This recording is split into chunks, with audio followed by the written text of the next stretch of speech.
Hi, everybody. Welcome to session 2 of Play Dicely. Woo! I'm bumping things over already. Great. This is going well. Hi, everybody.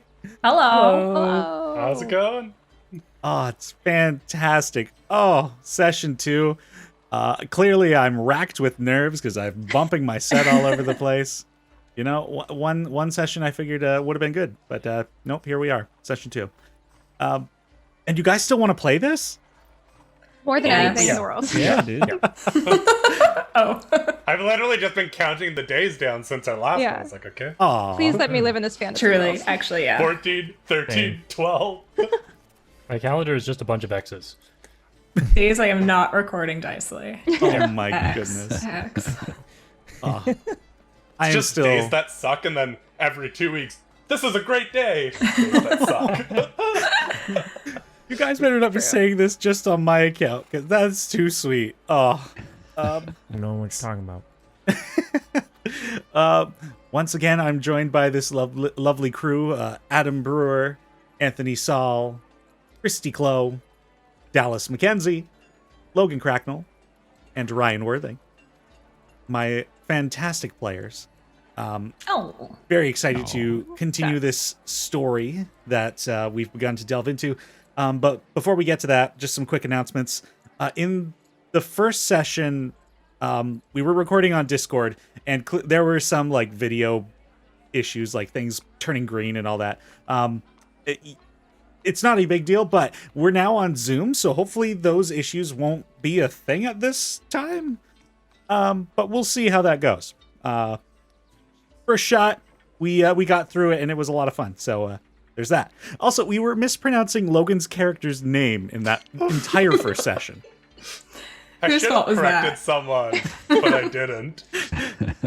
I'll take like 50% of it. You can take 50% of it, Dallas. Yeah. I had a 50-50 shot of getting it right, and I did not pick the right one. So even at this moment, as we're talking about it, I'm like, Azarea? Azaria. Azaria! You gotta Damn write it! it down I- on a post-it note and put it on your computer. You know, every time I say your name, it's going to be Azaria, because I've got it written out phonetically now. Yeah, Same. I wrote it phonetically as well. Just say everything the way Abe does, and you're set. Yeah. There True. you go. Azaria. Azaria. Azaria. Okay, so now that I've Huzzah! thrown like an apostrophe, an up accent on that second A, I'm like, this I will never forget now. Just don't say it in a French accent. It's not going to end well. Azaria. Oh, that's French. Okay. That was not French. One more A+ for time. effort. Sorry, Daddy. Yeah, once more, please. Second take Azaria. That was better. I mean, it's not great. What happened? We've got announcements to get through. So I shouldn't forget Logan's name now. Second point. There isn't character art yet, but I am working on it. I mean, you guys would have seen this in the first episode, but I just created the stat blocks down below and the logo. Like, this is all new to us, but these have been around for you guys. So I'm working on assets and stuff. So they'll come in time, They're and so cool. character art is on the way. He works extremely hard, and he is being too hard on himself. He's doing an amazing job. Yes. If you are a fan of Dungeons and Dragons and storytelling roleplay, and also hard work of content creators of small channels, please don't forget to leave a subscribe. Yeah. Make sure you give my man a digital thumbs up, if you know what I'm saying. But seriously, hopefully you guys are enjoying that the game so far and our awkward banter in this intro. Continuing with the announcements, I'd also like to thank once again Tabletop Audio for letting us use the music and possible sound effects that you might hear in this episode. And I'd like to open the floor to any of our players here who have any projects they're working on and any announcements. I think right now it's really only Ryan. Oh, okay. I didn't want to go first, but I'll do it. Well, guess what? You're also last. That's true. That's a way to think of it. So, hi. I'm on YouTube at The Fantastic Fiend. I just recently released a video on Beholders. It's sort of done in the style of like a 1950s Twilight Zone inspired thing. but it's done in the context of a D&D world I'm building, and I'm probably going to run on stream sometime in the future as well, so look forward to that. And currently I'm working on a video about my favorite class, the Fighter. I was just recently on Denny's podcast talking about fighters, and it inspired me to wax philosophical about them a little bit more. So here we are. Brilliant. And assuming that I wasn't incorrect about that, so nobody else has anything they want to plug at this time?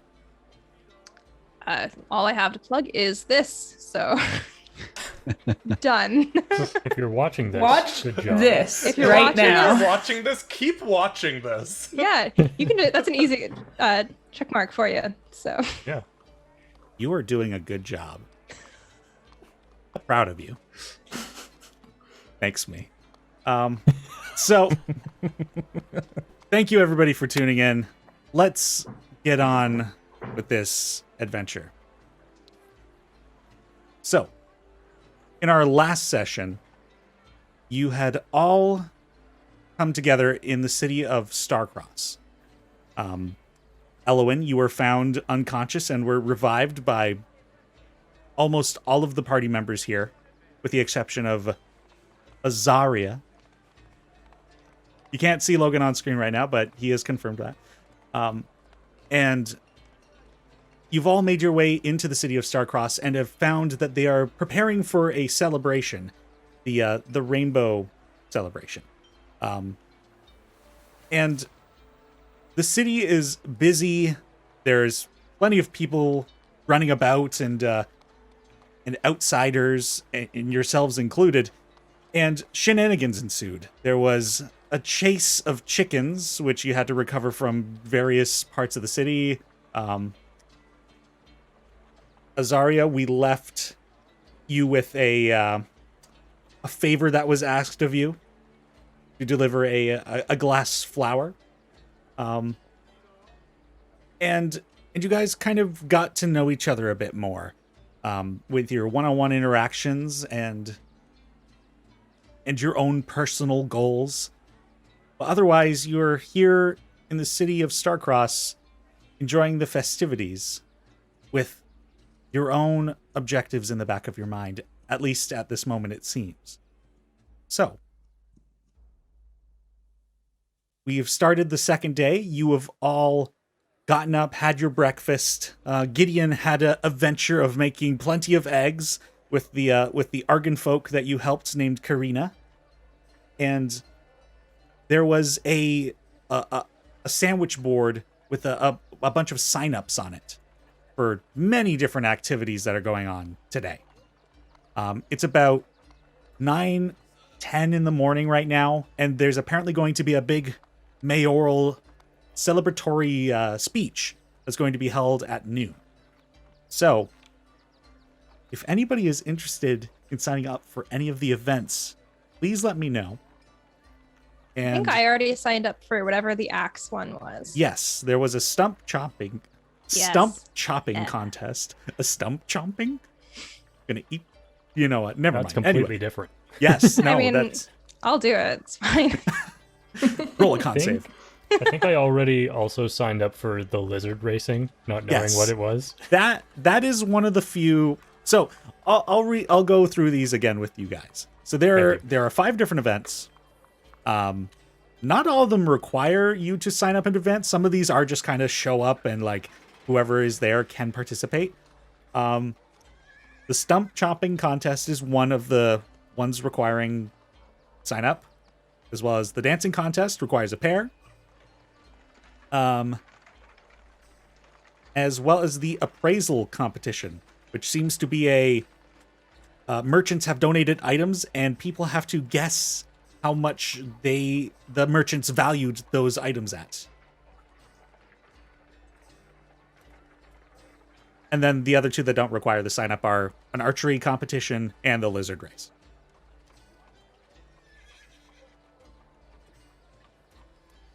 And also, I want to bring up to Gideon again, a goblin with D&R Solutions did offer to run your booth if you wanted to enjoy the festivities as well. That's right. But he did offer it in exchange for a very important token. That is correct. So, I will consider that. I mean, you could also attempt to haggle him, but otherwise I'll leave that up to you. So, does anyone have any thoughts? So did Was you there just say when the axe thing is? Same So, question for lizard racing. Yeah. I'm going to say that these things are kind of sporadic within the next 2 hours before this, before the mayoral speech, just so we're not particular about times, because that's not important detail. Basically, whatever you sign up for, you're going to make it there. Okay, good. Or attend Lizard Race. Cool. Zarya's not going to sign up for any of the things and make a beeline to the glassblower shop Okay. to deliver this. I think it was the glassblower shop to deliver this this flower. That is correct. That you remember that. Yeah. So I'll get everybody's sign-ups, and then we'll do your thing first, Azaria. Right. Okay. So we'll go one at a time. Christy, what are you signing up for? You did the stump chopping? Yeah, I think that's probably the only thing I'd be comfortable doing. So, All right. but if it's possible, I would love to watch Drac in the lizard race. Absolutely. Like, She's so curious. wherever anybody wants to be, we're going to make this magically happen. Elowen. Absolutely not. Nothing? But I will. No. There is nothing she wants less than to be on a stage in front of people. But I will go watch Nell and Drac do stuff. Okay. I also just realized that the order of our Zoom is different from the order of the overlay. So I will jump back to Adam. You're technically first in the list. Sure. I don't think Abe would sign up for anything for the same reasons Elwin wouldn't, but he will go and watch his new friends. Okay. Drac? Whenever that lizard racing thing is happening, Drac is there. Okay. And Gideon. Gideon will sign up for the archery. Okay. And he will try to haggle that goblin. All right. So, what are you going to offer him instead?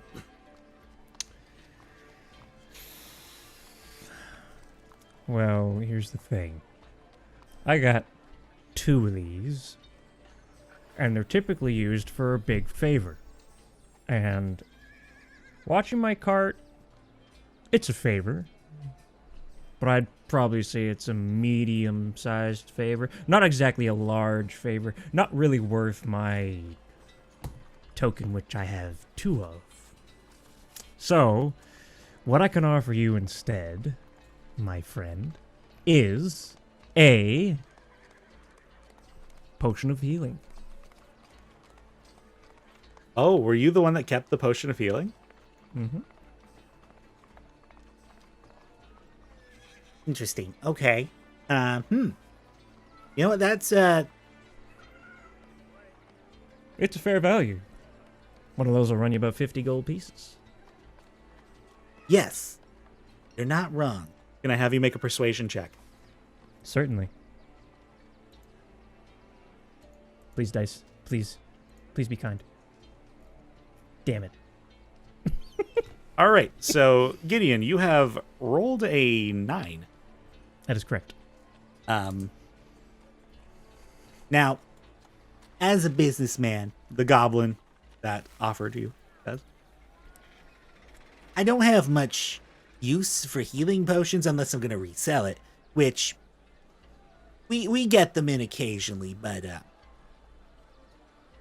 the arrangement we have, you and us at DNR Solutions, if any of our members wanted to procure a certain amount of items, they could do so by giving you one of these. So this seems like you're probably going to get more of these. So, Well, I'll give you one thing. You talk a mean game, and Gideon will flip the token over to him. all right. Fine. Remove a token of friendship.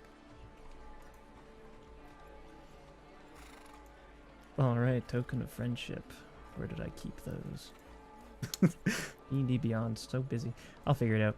All right. So with the cost of that token, that goblin will run your booth for the day, basically. Yeah, I turn to him, I say, if I find that one thing is missing, and there's no gold or copper or silver... Hey, now, you're under our contract. Like, why wouldn't... We're cool. You've given me a token of friendship, so... All right, then. Have a pleasant day. Make lots of money. Thank you. I'll do my best. All right. And I tip my hat and I walk away. So otherwise, you've signed up for the archery? Yes, sir. All right. So we'll jump to Azaria firstly. So Azaria. In the last session, an ASMR named Lenlin hurriedly asked you for a favor, despite the two of you having very little contact in the past. He claimed that he had a lot of things that he had to get prepared before the mayoral speech at noon, and so he asked you to do this for him. And that was to visit Pesmine, the pink tiefling that runs the Mirage Glassblowing workshop. So, you've beelined it over there, you said. Mm-hmm. There are a few people inside the shop proper looking around. You can see from outside. And Pesmine is in the workshop area. I'll walk over to Pesmine and try to get her attention. So, as you approach the workshop, there is the smell of materials that have burned, but hidden underneath that, there's also a scent of flowers. And you approach the shop. Hello, are you busy right now? Pesmine was currently working with some hot glass, and she turns to look at you. A little bit. What? I mean, if you need something, you can just go into the shop. There's plenty of stock in there currently. Young ASMR had sent me here to deliver an item to you. Oh. Okay. All right. And she looks for the bucket she had, and she puts the hot material in the bucket, and it just steams. So clearly she's just like, all right, I'll come back to that in a bit. And she comes over to you.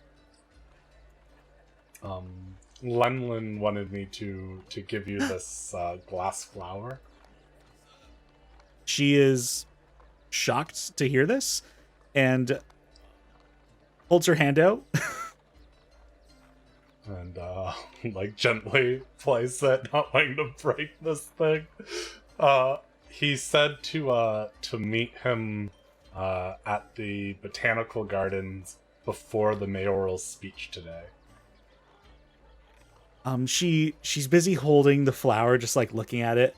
You can see that there's a little bit of the critique kind of in her eye, but a warm smile brushes across her face, and she kind of blushes a little bit. She says, "Okay, thank you. Why didn't he bring it?" He said that he was very busy, and he seemed incredibly frantic. Just kind of his head was all over the place right now, trying to get stuff. I think probably ready for whatever festivities he might be involved in. Well, all right. Yeah, I mean, we're plentiful stocked, so I could probably get off by then. Yeah, thank you for delivering this. Oh. This is so sweet. Well, you're welcome. Gotta leave. Seems like an intimate moment for yourself with this. Yeah, that's fair. Thank you again. It's a little awkward to give what I assume is some sort of token of love to someone who I barely know for someone that I barely know. Oh, would this make it better? And she goes, She walks away from you and she rummages through a small box and comes back with 3 silver pieces. Consider it a delivery, I suppose, if that makes it any better. Thank you. But no, it's fine. You can keep the silver. It's just I feel like it would have been more personal coming from him. Well, I mean, if he wasn't able to make it, he must be doing something good. Well, I hope that whatever he has in store for you is as lovely as the items that you've made in this shop. Hopefully it's better than his flower.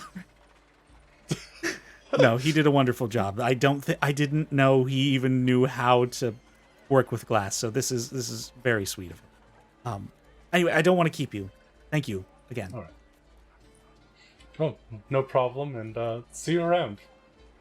Thank you. And she takes the flower and tries to find a place for it in her workshop, and you leave. Yeah, I'll head back to watch these new friends that I've made participate in these events going on.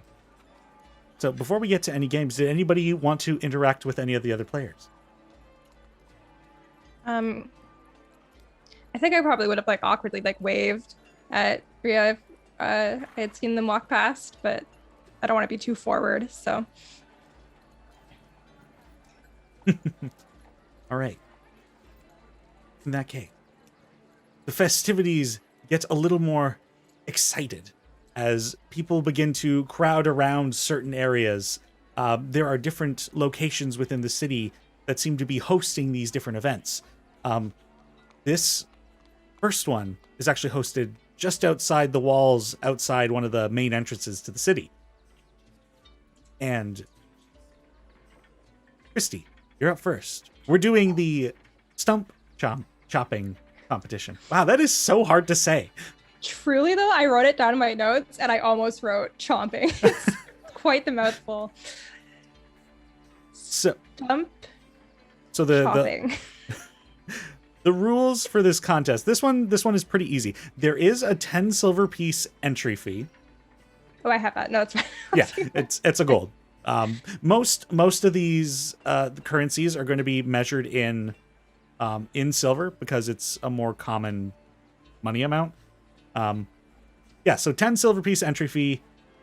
And would any of the other players, even though you didn't sign up, like to be NPCs in this competition? I'll be an NPC. Sure. That's cool. Yeah, I'll be an NPC. Don't roll too good, please. All right. So, Christy, Dallas, Anthony, and Logan then. For those of you who are NPCs, can I have you roll a D4 for me? Sure can.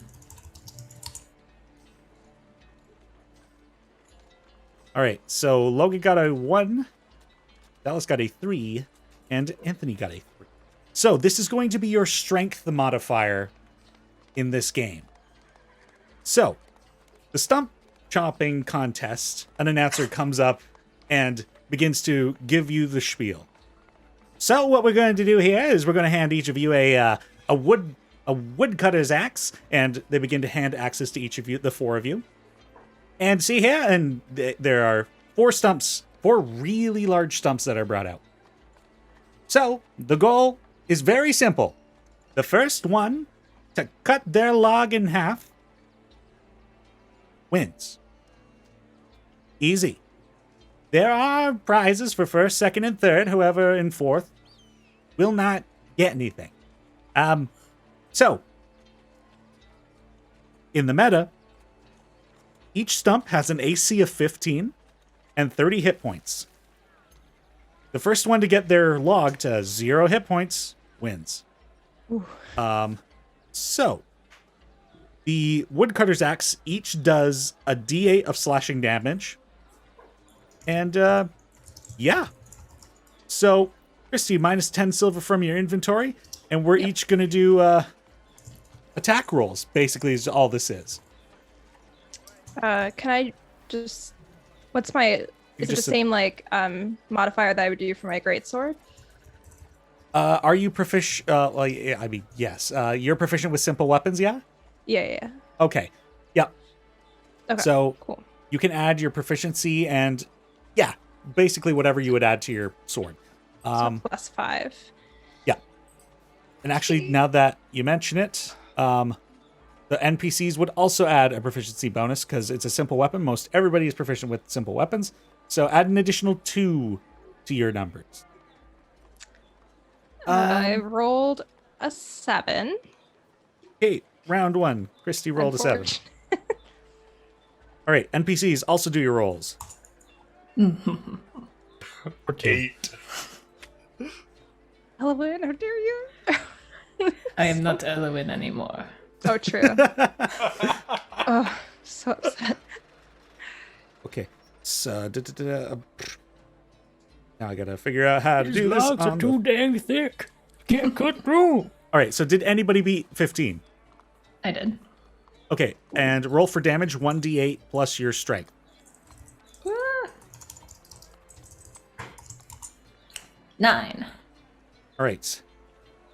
So, in the first round, everyone raises their axe, and there's this anticipation as the audience is just like waiting to see this incredible feats of strength begin to appear. And 3 of 4 contestants just like get stuck in the log immediately and are like trying to get them out. And then there's this one person, Dallas. What is your NPC? Who are they like? Her name is Zesha. She is part tabaxi, part human. She looks very strange. I love her. Oh. So this part human, part tabaxi woman just is devastating this log almost immediately. Like, they've got great muscle mass in their arms, and they are not afraid to show their strength. Round 2, let's have everybody roll another attack roll. Come on. 20 total. 5. Okay, so Logan's enough. I'm just a spindly child. I thought this would be real easy. It's not. You're actually Elowin. Elwin, you signed up? Weird. So strange. I got an 18, so. Okay. Nice. So, I only got an 11 that time. okay. So, and Anthony, you hit as well? Yes. All right. The 2 of you, roll your d8 plus your strength modifiers. 7. Okay.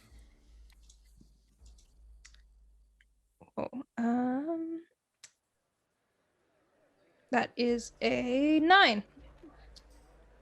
So, with that, the first blow that Zesha had done, Nell, you are filled with the determination to not lose in this competition. And Yeah. I think my first hit, I was like feeling like too agitated, so I kind of like hit it wrong, and I was like, no, like that's not what you were trained to do. Like, do it right. So the teachings from your survivals teacher, who was more trained in axes and that kind of material, comes back into your forefront as you're like, let's apply this. And a very precise and very sound split of wood as you chop into this. All right, let's have another attack roll. It's all going downhill. Uh-oh. I got it. 20. Nice. So for a total of 25. Well, I mean, yeah, it's a 15. crit, so it hits. 15? Yeah. Okay, Logan, what'd you get? I'm just a child. Why am I? 12. Oh my God. Okay, so Logan didn't hit. Slowly, Dallas my didn't arms hit. are getting stronger at this, at least. All right. And Anthony, you said you hit? Yeah, I got 15. Go ahead and roll your damage, and then we'll do Christie's crit. 10.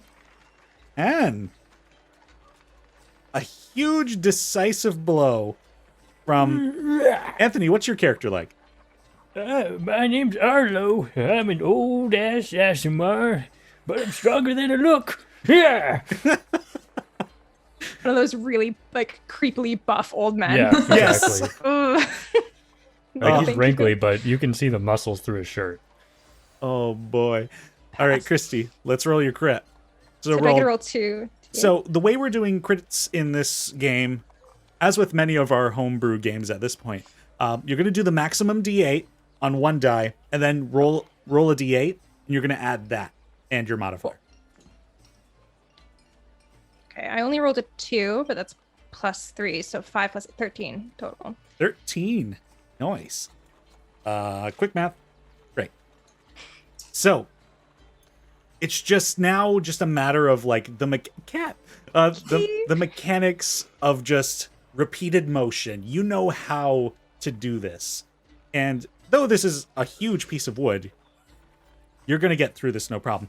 All right, let's roll one more time.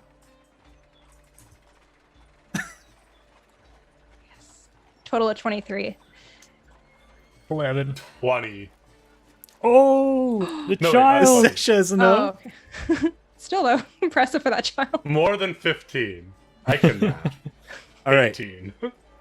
Logan, we got to roll your damage first. So 1d8. 7 damage! Hey, look at me, Mom!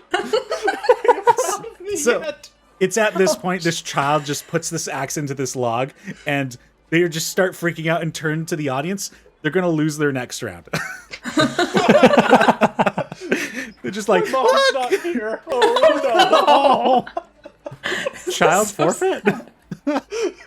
All right, Christy, go ahead and roll your damage.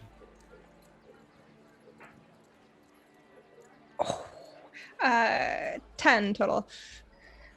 All right. So, you bring the axe down for a third time, a decisive time, as the axe just through the wood and poof, two pieces fall side by side. You have cut the wood. You have won the stump chopping contest. Now, I don't know. Do you guys want to play out the NPC portion? It's going Ah, poorly for gosh me. dang it. It was rigged from the start, I say. So, in terms of how the finals kind of play out, Zesha comes in second, then the old man, and the child has run away to look for where their parent was because they thought they were watching. So sad. So, Nell, you were rewarded with 60 silver pieces. What was that? 6 gold? Yes. I can math. Rich. Wow. Yeah, much of the prize money in this this celebration is donated and raised throughout the year by certain organizations and that. So there tends to be a pretty good prizes for a lot of these games. So congratulations, Nell. Cool. Did everyone come and watch? Like, Sure. Yeah. Everybody who Yeah. wanted to be there was there. You can. Cool. I think they might I guess I can't say for sure what they would see, but Nell would definitely take a moment, right after that final hit, and she's kind of like staring down at the stump, and then hears everyone clapping. It's just like, oh, woo! But definitely is kind of off in her head a little bit. No, that was incredible. Oh, thanks. You're Yeah. very So well. strong. Well struck. Yeah, I've just been well trained, Now, and luck too. can I have you roll Don't a sell yourself D100? short. Yes, yes, you may. Okie dokie. That is a 71. 71.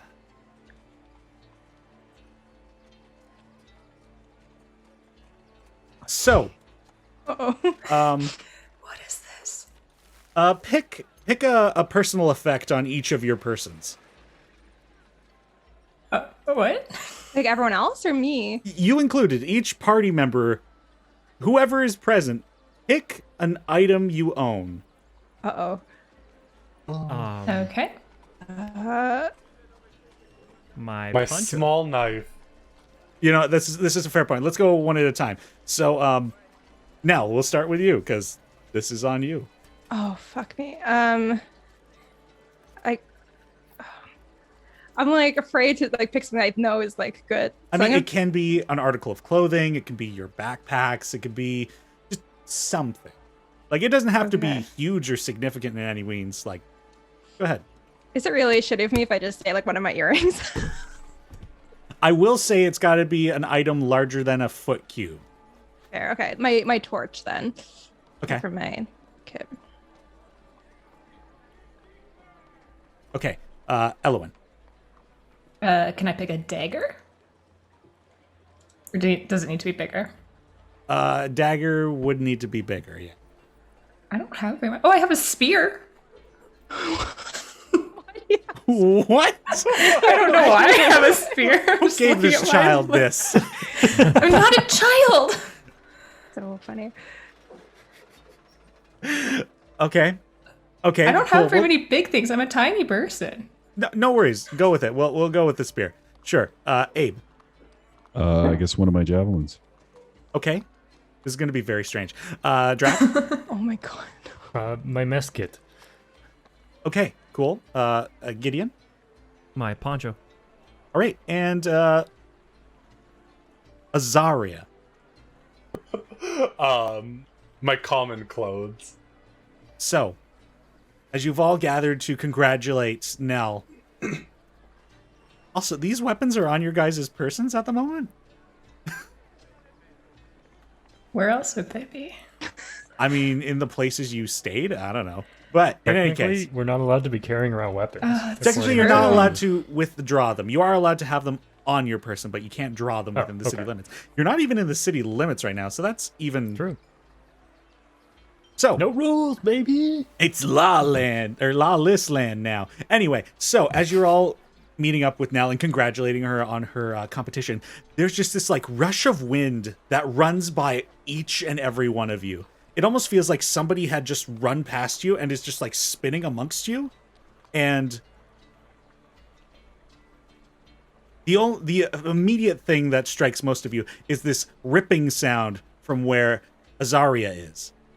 And Gideon. And the two of you, Gideon, you look down at your poncho, and there's like this R shape that has been cut into the poncho. Like kind of Zorro fashion. And Gideon's hand immediately moves to his pistol. He doesn't And- draw it. Azaria, the same for your article as well. Oh no. Each of you, if you inspect your items, for those that had like a smaller item, there's just like etched into the item you have chosen. So, Elowin, your spear, there's just like a little R.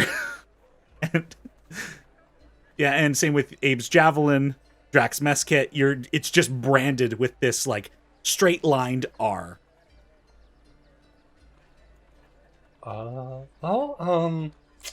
What the I hell? have to go home and get some Wait. new clothes. Am I able, like, Nell's totally freaked out, but can she kind of like make some sort of like check? Does that mean something to her? Like the fact that it was an R? Go ahead and make a history check. Sure. I'm proficient in history. Still only a 14, but still not bad. Yeah, the fact that this is an R means nothing to you. Okay. You did not have a R on your poncho before, Gideon, right? Nope. I'm not imagining this? Okay, good. I hold up Yeah, my no, mess you're kit. Anybody little weird. see anything? See anybody? There was that wind. Yeah, it was just like a gust came through and tore up our stuff. I'm assuming, even with my high passive perception, I didn't notice any creatures flying by us. No. It was strange. It was just like the wind had done this. Well, Nell is like playing with the leather bracelet on wrist and just kind of like, drinks are on me, guys. If anyone wants a drink, I got some winnings to spend. I could go for one. Yeah, I could definitely go for one. Just Although go I'm home and participate- change first. I'm participating in the archery, so maybe not immediately. Yeah, whenever. We'll go watch you. Since we're already outside the limits of the city, this is also where the archery competition has been set up, with weapons inside the city and all. So we'll move on to the archery contest. Would people like to be NPCs in this competition as well. Adam, Oh, perhaps yeah. you would like to join in the Sure. fray this time? Sure. All right. So I'll we've be got. one. All right. So, Christy, Ryan, Adam, and Logan. There is once again a participation entry fee. So Gideon, subtract 10 silver pieces off of your money. Okay. And this is technically a competition that happens one person at a time. So what we're going to do is we're actually going to save Gideon for last. Because basically you guys are setting up the scores to beat. So we'll start with Adam, because you haven't had the chance to roll some dice yet. Sure. So the announcer comes back and is like, it's a fairly straightforward competition, this one as well. You're going to be here. And they give you a bow. You're going to be firing 3 arrows at this target, 60 feet away. You're going to try and get as close to the center of the target as you can with all 3 of your arrows. If you get a bullseye, you get 10 points. The yellow band around it, 8 points. Red band outside of that, 6 points. And the outside blue band, 4 points. You're just basically going for as much points as you can. And if you can beat whoever... Well, there's 4 contestants signed up right now. So basically, if you can beat whoever places first is going to get the best reward. There's a place for first, second, and third. All right, go for it. So, for those who are NPCs again, can I have you roll the D4? Uh-oh. You ready to lose that money? It's the Gideon? same kid. Oh boy, Mom! My parents are going to be proud of me today! So, this small child has shown up again, dragging his mom by the hand, and is like, I'm going to do this one. And she's like, sure, honey. And she's looking at her fingernails. And this poor kid. This is a tragedy. Oh. I feel so bad for that. Okay, Christy, and what did you get? 4. 4. All right. Now, I'm going to have each of you... odd or even, all 3 of you? Odd. Odd. Even. Logan, you're the only one who gets to add a proficiency bonus. This kid is dexterous and a little... I'm good at shooting things. All right. Troubled youth. So your 1 is now a 3, Logan. So Adam, we'll go first with you. You get to make 3 attack rolls, adding your 4. And you're just rolling for an AC to beat. The ACs are 14 for the blue band, 16 for the red band, 18 for the yellow band, and 22 for the bullseye. Do you want me to roll them one at a time or all 3 at once? You know what? Give it to us all 3 at once. We can speed run this. I have a 6, a 10, and a 21. So, Adam, what is this NPC that you're piloting? It is a very arrogant-looking red tiefling. So this suave, confident-looking tiefling steps forward and takes one of the arrows out of this temporary quiver they've been given and just quickly fires, and it goes wide and just curves.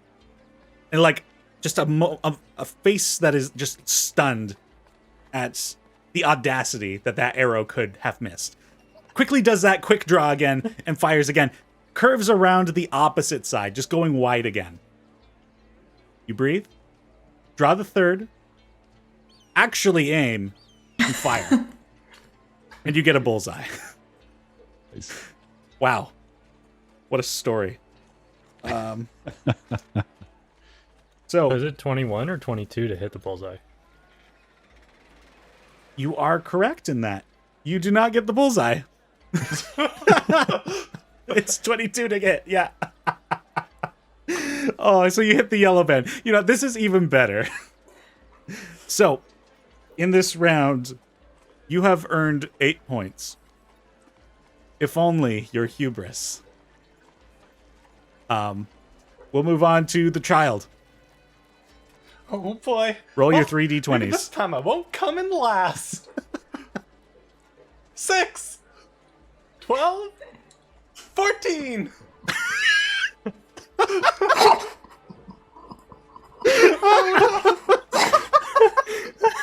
He's coming in last. His life. This poor kid. So you pull one of the arrows out of the quiver and fire. It's just a boom, just like up and down. But the kid's having so much fun. Pulls out the second one and fires again. And this one like actually goes a good distance and like lands at the feet of the target. And his morale is boosted. And he fires the third one and it hits the blue outside band. And then in his excitement whips around. Mom, did you see that? Mom? And his parent is gone again. This is the worst story. Oh no, where's my mom? Maybe Poor I'll win the kid. lizard race at least. And I run away. Oh my gosh. Oh, amazing. Oh, all right. And Christy, hit us with 3 20s. I don't want to co-opt anything, but I would love to be this kid's mom Oh in the my. competition. Absolutely. So the kid runs off, and from the audience steps this woman. Christy, would you like to describe yourself? What race was the kid? I we didn't even make it up. Logan, what race was the Doesn't even kid? have a It's a name. halfling. A halfling. Cool. Sure, I'll be a halfway. I have like kind of like that beehive hair. Yeah. Just like I've put a bunch of like charcoal on my eyes, you know, this cat wing. Got my nails. I don't know what on earth that would be. Beetle shells on my nails. It's magic. I'll give it a whirl. Why not? So I have to roll 3 20s? Is that 3 d20s, yeah, and add your modifier to each roll. okay? Ooh, first one was a 1. I guess she like noticed her kid left. Oh, shit.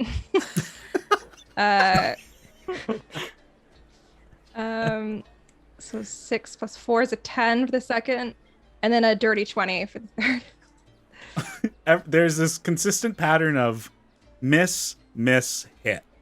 And this mother, as she kind of watches her child run off and fires the arrow kind of haphazardly, like it flies past the person, they're like, whoa! And she's like, oh, I guess I lost my kid. And turns around and fires the second shot. And it hits into like the wooden leg post of the target, which is actually a pretty good shot. And then steadies herself for the third shot and hits the yellow band just outside the bullseye. You know, the crazy thing is that before I had my children, I would hit a bullseye every single time. You just don't understand what kids and being a mom does to you, you know? Can we play this game? Can we all just switch characters? Just a one shot of these failure NPCs participating in contests. I would love it. It would be so good. Pretty fun. All right, Gideon, after these displays of absolute amateur hour, you're up, and I hope I didn't set you up for failure. All right, let's hope not. So Gideon will walk past the kid, pat him on the shoulder, say, "Nice try. One day you'll hit that thanks. target." And then Gideon walks past and takes the bow and starts firing. All right. I have a +8. Wow. 2, 3. What did I get? Hey! Wow. That's So pretty good. we've got a 12, a 16, and a 23. So, Gideon, this isn't your favored weapon, but there are still some principles that it shares in common with the piece you carry on your side. Yeah. I was gonna say Gideon probably would have had to hunt with a bow in his youth. Sure. Give us the details of how this transpires. Well, Gideon takes the bow and looks down at his hand pistol at his side, kind of lets out a sigh and goes, just like Balesville, and just starts shooting at the targets. Lets 3 arrows loose, hits the bullseye. It gets a little smirk on his face and says, "Still got it." and hands the bow to the tournament organizer and says, if anybody beats that, I'll give him a silver. He pats him on the shoulder and walks away. So cool. All right. So you have won not the top prize, as not everyone seems to be able to hit the mark of like getting a consistent like middle shot, but you do get second prize, which is 60 silver pieces and a box of 3 signal flares. Oh, fun. Sorry, how many silver pieces? 60. I'm rich. 60 silver pieces and 3 signal flares. Well, I guess somebody beat me, so I owe them a silver. So I give up a silver to whoever beats me. It's not that you have been beaten yet, but that prize is still open because there's kind of a point requirement. And you didn't quite get there, but you are the I highest see. point total right now. Gotcha. Okay. Yeah, somebody legendary is going to have to come in and get those points. Great. So everybody who wanted to watch is easily there, considering it was like not far away from the wood chopping competition.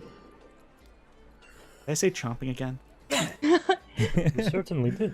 Yeah. Gideon will walk over. He'll say, it's been a while since I've used a bow, but Impressive shooting. I'd say I did pretty well for myself, considering. Yes, I'd say so too. Yeah, I think you did a great job. Azaria comes back at this point with a shirt that doesn't have an R ripped into it. Nice. Yeah. Welcome back, Azaria. I'm gonna have to get a new poncho at some point. I don't even know where they sell these damn things. Well, Is it not just a cloth you put over your body? yeah, but it's sewn in a specific pattern, and there's color choice and fabric usage, and some of them have little tassel. It's a lot to it, you know? Ah, okay. I mean, I could try sewing it up for you. Oh, that'd be I don't know if I'm good at it, but I'm good with my hands. Actually, that'd be wonderful. Oh, I'm actually That'd be good wonderful. at sewing. Oh, so am I. So we'll each take Well, I'll one tell you end, what, and if we'll you meet. all can sew this up for me, that would be wonderful. I'd pay for it. So, Oh no, it's fine. Well, we can do it over the drinks once Drac races his lizard or whatever. The halfling mother kind of chimes in. I could sew it too, but you couldn't afford it. I believe that. Gideon just looks at her, kind of just blinks like, what? And then just looks back to the group.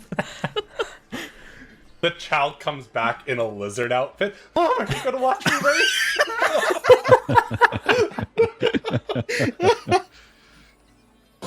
Brack turns around, sees that. Oh, a kobold, wonderful. Okay. Amazing. Oh. All right. Yeah, next up we have the lizard race. So, oh boy. All right. So the lizard race is this one's a bit interesting. So, there are 12 lizards, each of them a different color. Everyone can participate in this game because I think it'll be funny. I'll do it. Absolutely. Of course, you can choose whether it's your character or you're an NPC. If you don't want to pay the entry fee, go NPC. The entry fee is 20 silver pieces for this one. Expensive. I'll be someone else. I'm being that I'm gonna child. be an NPC. Wait, can you explain to me what this is? Are we picking a lizard? Are we So- like betting or are we racing? So, to give you the lowdown of what this game is, so everybody I go who stand wishes next to to the lizards. everybody who wishes to participate, choose yourself a lizard. That is your lizard. Basically, all you're going to do is you're going to try and coax them down this little tunnel, and you can see that it's an open top, like they're just these small walls and like a track that these lizards just go straight forward on. And you want to coax them down to the end. At the end of this 30-foot track, whatever lizard gets to the end first, whoever chose them is the winner. I And don't suppose that could I enter myself as a lizard and win that way? now there's a bit of a size requirement. See, they're about yay big. You are not that. I see what you're saying. And the child in the lizard costume jumps and raises her hand. You are also not that. I lean down and say, "Nice try. I see. I like where your head's at." All right. So, who would like to officially be involved in the race? I'll be an NPC. Abe and yes! Drac. Let's go. Oh, What colors are we talking here? like there's at least every color of the rainbow, and then a few I don't know. So you could pitch something at me. We've got a lizard Is there in whatever one color. that looks vaguely orange or bronze colored? Yeah, absolutely. We've got like one that's like brownish, brown I will reddy. pick that one. Okay. Is there one that is vaguely Abe's Sorry, color? not bronze, like copper. But yeah. Right. Like like that. Yeah, absolutely. Abe's coloration. Yeah, we've got like a dark steel colored lizard that's almost black. It's actually just a robot. It's got like an antenna and somebody's nearby with a controller. Yeah. I've rigged this whole thing. Oh, brilliant. And for everybody who's an NPC, what color is your lizard? I'll take blue. Green. We'll go yellow. The kid's wearing a bright pink lizard outfit, and they think there's a pink lizard. That's my lizard. I should have grabbed a different piece of paper. I've got a different piece of paper. Okay, so Drac, Abe, Christy chose blue. Dallas, you chose green. Yep. Dallas chose green. Gideon, you chose yellow. Yes, sir. Why did I just do you, Gideon, and everybody else by their real name? I don't know. You're one and the same. You are Gideon. I have become Gideon. And Logan, you said pink. Yep. That one I did on purpose because I didn't want to mess up your name. You'll have to say it eventually. You can't make me. Just waiting Also, for Logan is playing the child right now, so Yeah, that's true. Waiting for Ria's arc where it's just like you have to say their name over and over, and each time it's like slightly different. It's Ria. In a French accent, of course. So you've all got your lizards, you all got your colors. Everybody who's an NPC, I need you to roll the D4 again. This child is so bad at Everything. Oh. Christy, what'd you get? I got a 3. Okay. Elowen? 2. By Elowen, I mean the NPC played by Dallas. Gideon. NPC. 3. And Logan. 1. Of course. And then, again, each of you odd or even. Even. Odd. Odd. Okay. Whoever chose even, you have proficiency. So, you can't win. let's go! Logan and Ryan. Oh, boy. Okay. This kid isn't good at things, but boy, is he proficient. So, how this game works. This one's really dumb. So, we're similar to the wood chopping contest, we're each going to take round by round. And I'm going to have to keep track of how far along on the track you are. It would have been great if I had a diagram for this, but I don't. So, I'll keep keeping score, and I'll keep you guys up to date on what's happening. But you're each going to roll a d20 and add your modifier. For those who are players, whatever your animal handling is, that is what you'll be rolling. And what's going to happen here is on results of 1 to 4, the lizard's going to move backwards 5 feet. On a 5 to 3, the lizard does not move. On 14 to 20, the lizard will move 5 feet. If you get a critical fail, it'll go backwards 5 feet. And if you get a critical success, it'll move forward 10 feet. So,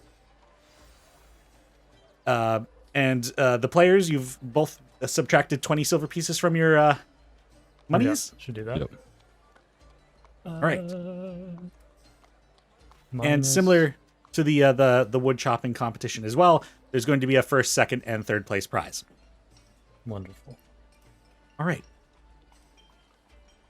Without further ado, can I have everyone roll their d20? And Come on. and we'll go in order of reading out in the overlay. So Abe, Drac, and then left to right down. Abe, what'd you get? 17. 17. The lizard moves forward 5 feet. Oh, Abe. Okay. So now I'm curious, does Abe have a backpack? Where did you keep your money? He's got a backpack that Gideon, I guess, gave him. However you guys want to play that out. Sure, that makes sense. Gideon is a leather worker. Yeah. Could have made you one. There you go. Sure. All right, Drac. Since you are at the starting line, there's nowhere for it to go back, so the lizard does not move this round. Okay. Christy. I also got a 1. All right, it stays. Elowen. Incredible. 10. And the lizard stays put, I believe it does. As good as rolling a 1. Perfect. No, I guess we have to do it this way. Logan, 11. the lizard stays put, and Ryan, 9. the lizard stays put. Okay, so that was basically, exciting. I think moving forward, I'm gonna ask for the ranges, similar to like how Critical Role does their initiative. All right, second round, let's go.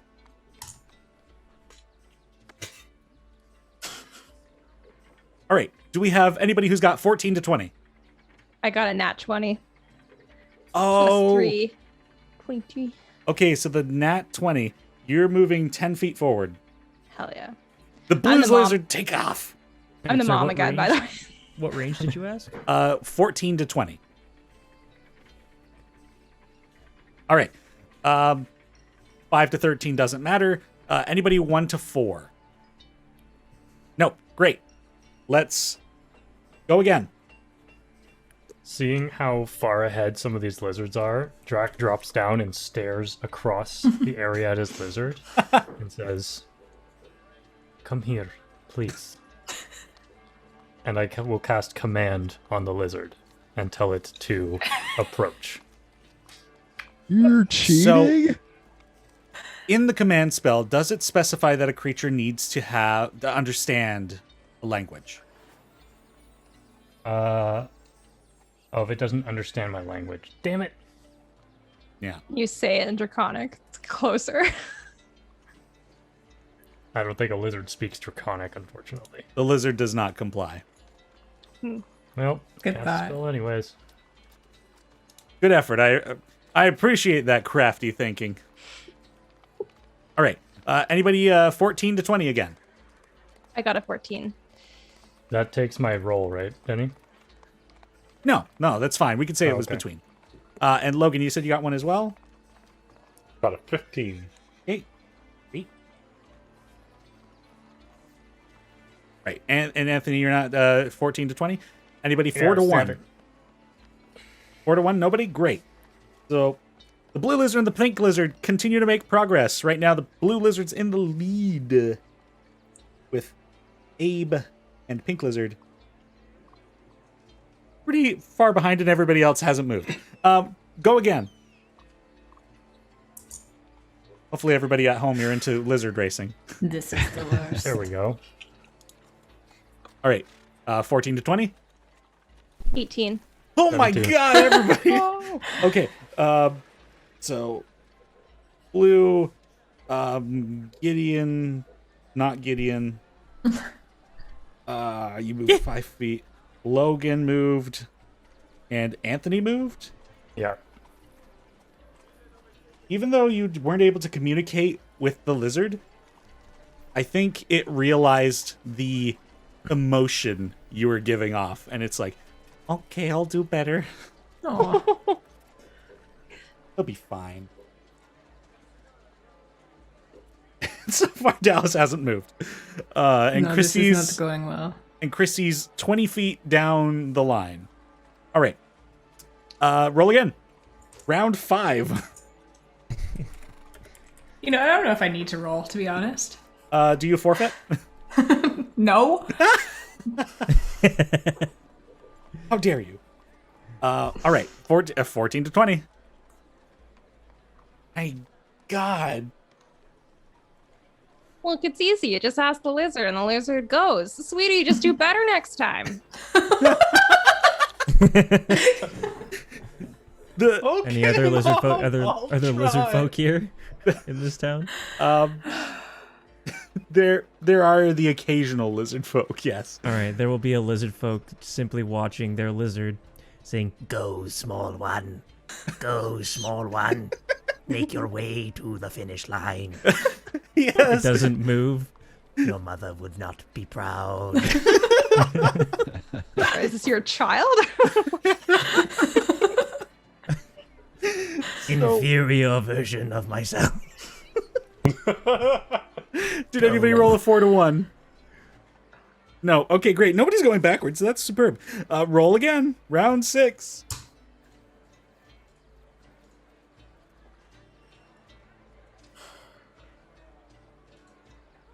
$14 to 20.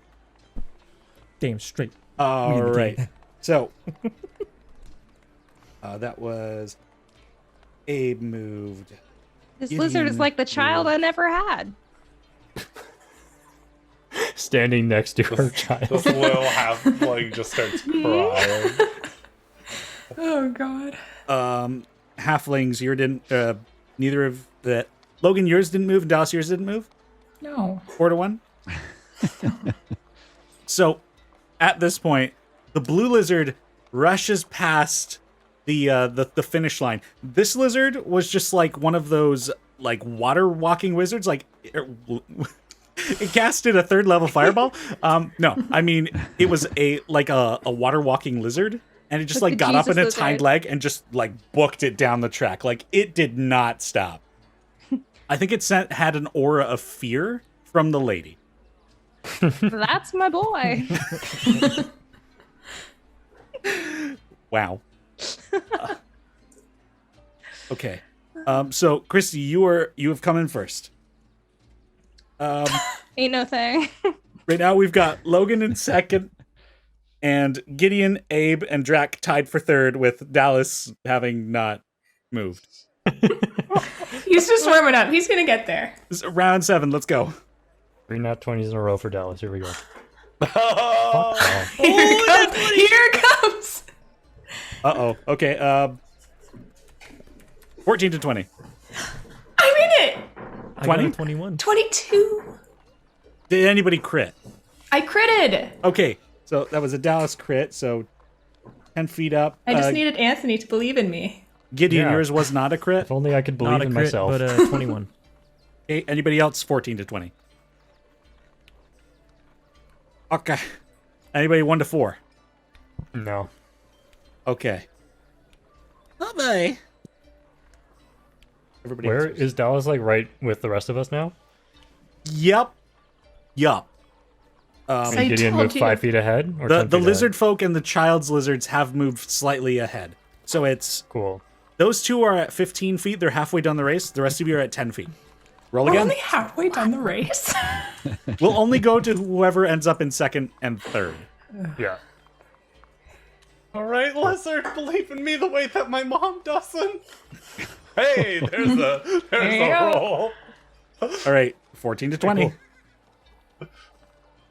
All right, so Drac and Logan. And Hey, Gideon. Gideon. And me. Oh, and Gideon. Thank you. Drac, Logan, Gideon. Yep. Okay. All right, go again. I assume nobody got 1 to 4. Critical. Critical on Abe. Nice. Critical. Uh-oh. I only got a 19. Okay. Sorry, anybody else 14 to 20? No. Okay, so we had Abe, Gideon, and Logan in that round. Anybody 1 to 4? Nobody's 1 to 4ing. This is great. As the... What color was your lizard, Gideon? Green. Yellow. Oh, yellow. I'm thinking of Dallas's lizard. So the yellow lizard just begins to like shuffle down the lane, and just as it gets close to the end, just is bursted with determination, just, and crosses the finish line in second place. Well done, small one. All these NPCs are basically just taking money away from the party. Yeah, feels like it. I'm going to put my hand on the ground behind my lizard and cast Thaumaturgy to create harmless tremors in the hopes that it will scare it towards the finish line faster. Interesting. Okay, Abe, are you There going to no interfere? rules in this game? No rules.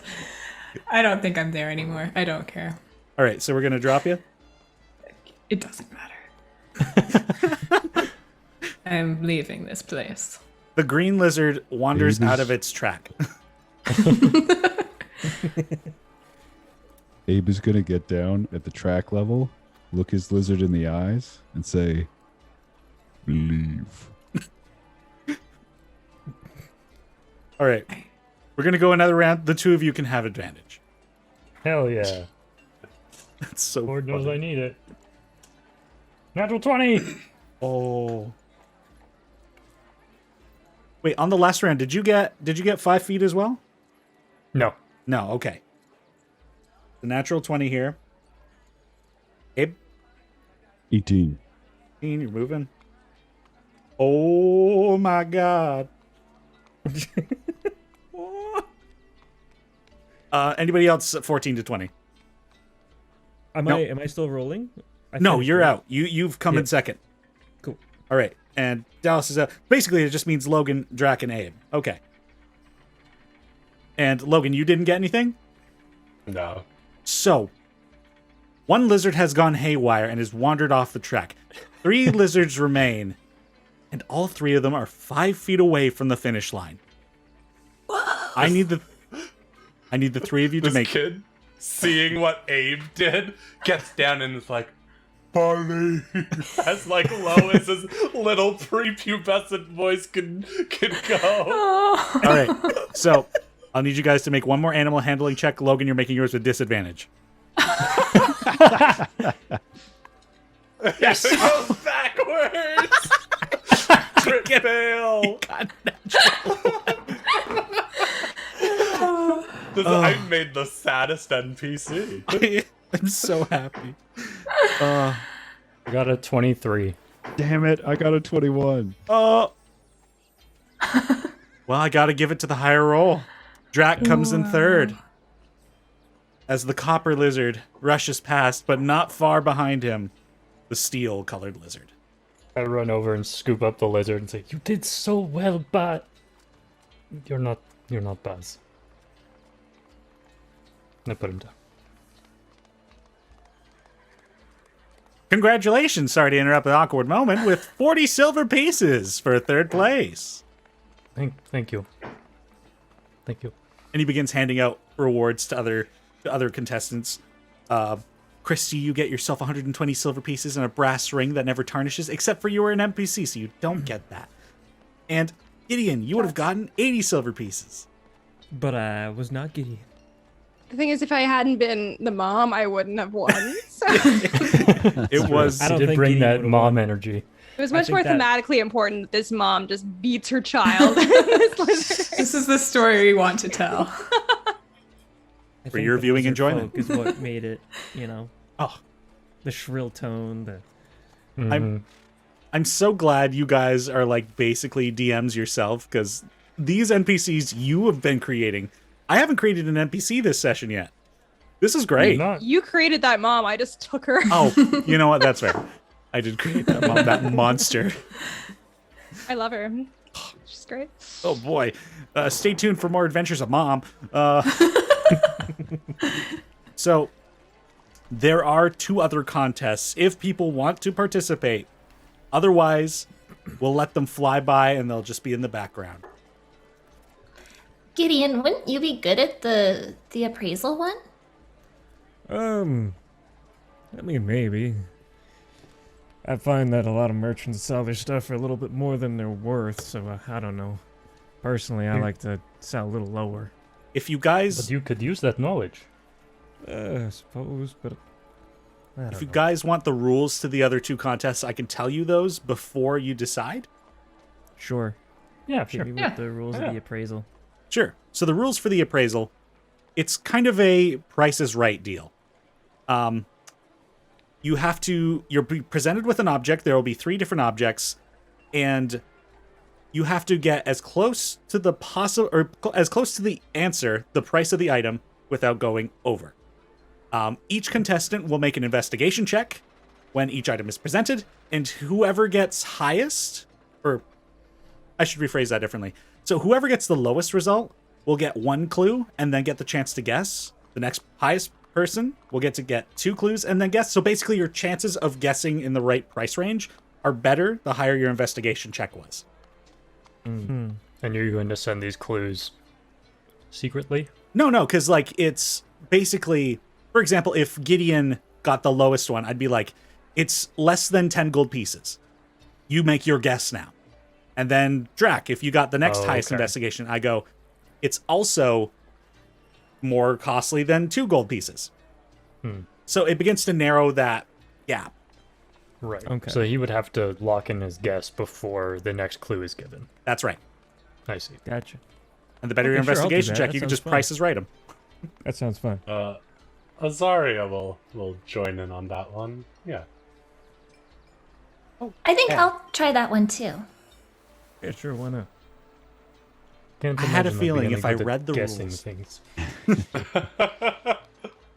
We were all like, appraisal, no thank you. And then you were like, Price is Right. Everyone's like, oh. Wait a minute. Rip off an me up for IP? Yes, please. Love it.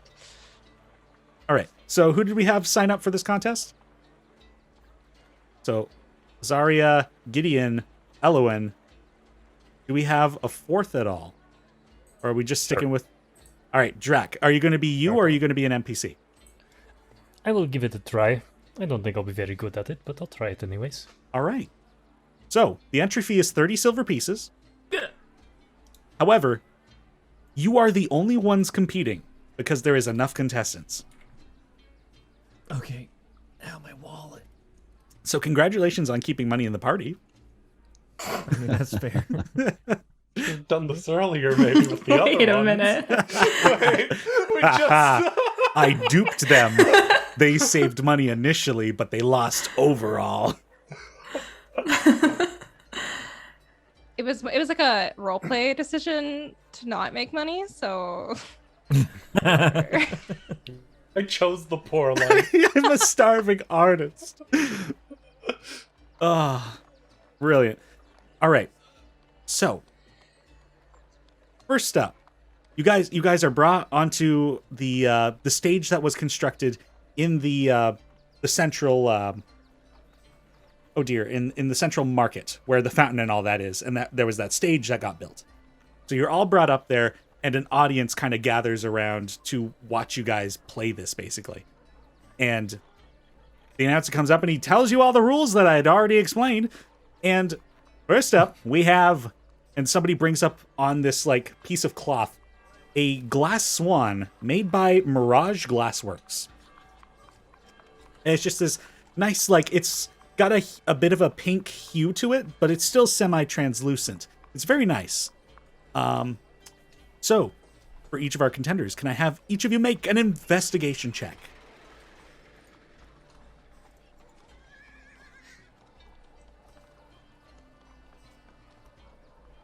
And who's the 4th person I'm missing? Drac. I'm missing Drac. What did you get, Drac? A 16. Okay. Interesting. So, Elowen, you'll be guessing first.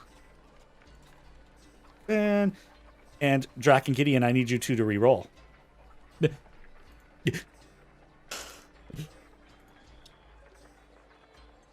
8.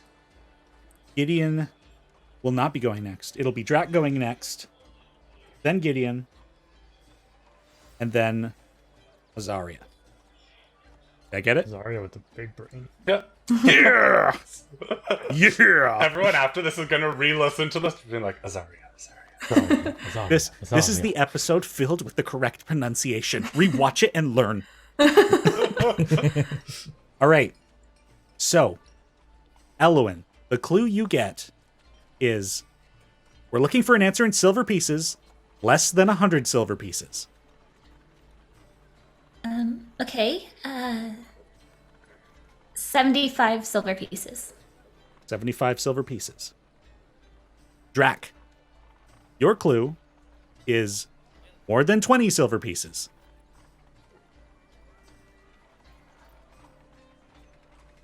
I will guess 56 silver pieces. 56 silver pieces. Gideon, your clue is less than 80 silver pieces. Right, so it's a brand name, less than 80. Well made. We'll say about 63. 63 silver pieces. Azaria, the last clue. Less than 60 silver pieces. Gazzo. And what did Drac guess? Drac guessed 56. 57. That's funny. You're that guy. Oh, Because Price is writing this. Are you about All- to say it's 55? all of you failed to guess under the price. So, Drac was closest with 56. The price of this glass swan is 43 silver pieces. Oh, so we can go over. It's just closest. In this case, because you all failed to stay under, Drac got closest. If somebody had been lower than it, they would have automatically won. Okay. Or if you had priced right, Anthony, and the cost of it was actually higher, then you would have won. Like if it was, for example, 60 silver pieces, you would have Yeah. won. Yeah. All right. No, I was just going full on with Price is Right rules. I was like, we're either all losing or Anthony has to have it right. All right. So So Drac do I has get to won the keep first round. Do I get this one? Do I keep that now, or? Well, how this works is there are 3 rounds, and whoever wins most consistently gets to choose first out of the 3 prizes. Oh. So, you're in the lead right now, so you're quite in good standing. The next thing that is brought out is a finely crafted lute. It's just this made of it's stained with like this purple stain, and it's very lovely, and it's got this like gold paint on it. And somebody plucks the strings, and it's just a nice chord rings out. So, the 3 of you, can I once again have you make investigation checks?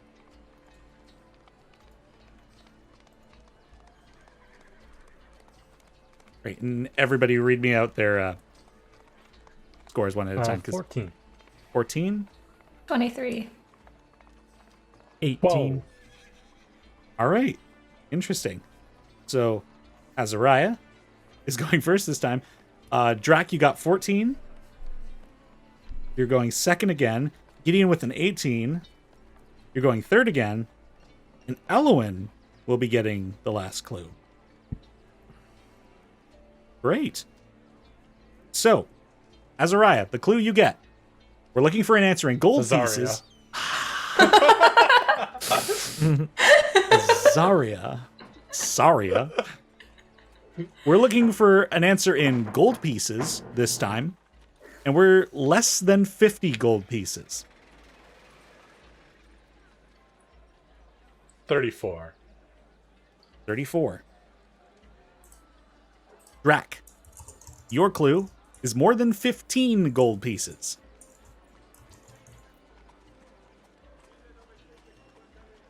27. 27.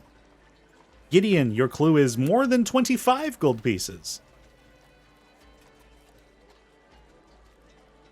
We'll go 30. 30. And Elwyn, your clue is less than 40 gold pieces. Okay.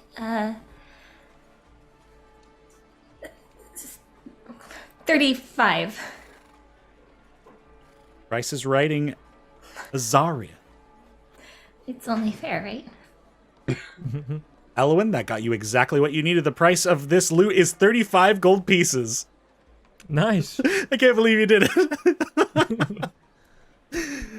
Elwyn gets the second round. Okay.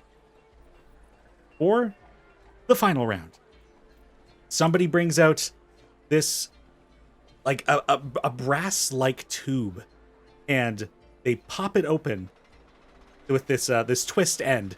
They pop it open, and they pull out this piece of parchment.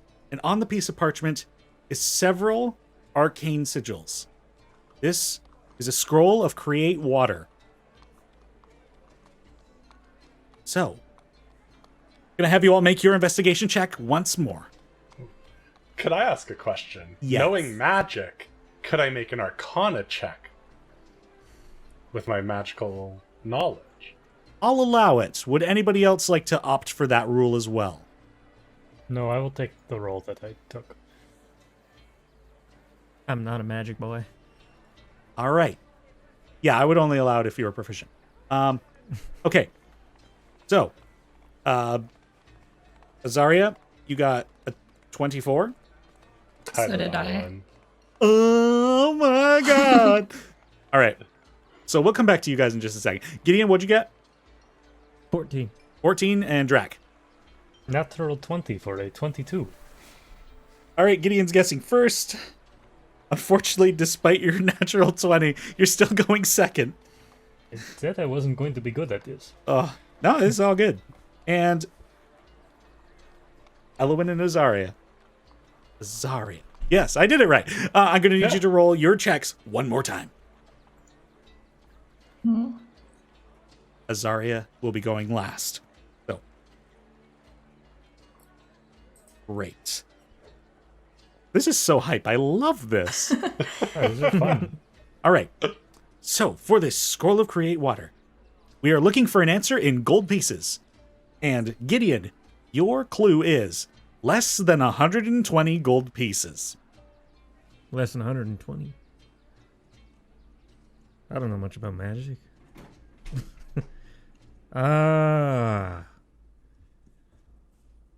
Let's go 96. 96. Okay. Drac, your clue is more than 40 gold pieces.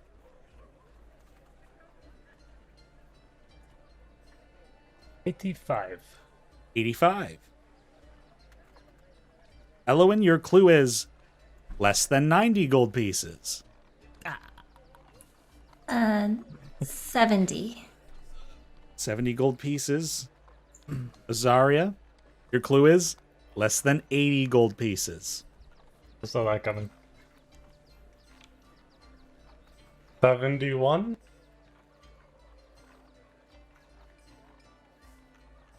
All right. Once again, you have attempted to Price is Right a fellow competitor, and it has not turned out in your favor. You've all guessed higher than the value of 66. Very close. Elwyn, you take the third and final round, which means you get first choice out of these three items. Well, oh, out of these three items that we have. Yes. I get it. I understand. I was like, what items? Oh, I should have been writing down the glass costs of them. the glass swan were valued at 43 silver, the loot valued at 35 gold, and the scroll of Create Water. Well, I'll take the Scroll of Create Water. All right. And Drac, you get the second choice. Well, I'm not much of a musician, but I guess I will take this loot. It looks similar enough to a dulcimer. I'll grab it. All right. And I'm going to award the glass swan to Azaria just because you attempted to Price is Right twice, and it was funny as heck. I had no, I mean, nobody really came in third. I mean, you both came in third, so I was like, I'll just make a tiebreaker here. But that was great, guys. That was really funny. Well done. Yeah, it was great. So there is one other competition, if people are desiring it. Otherwise, we can get on to other things. Yeah, I was gonna say Gideon will walk up to Elwyn and he'll say, "Hey, nice job, kid." I'm not a kid.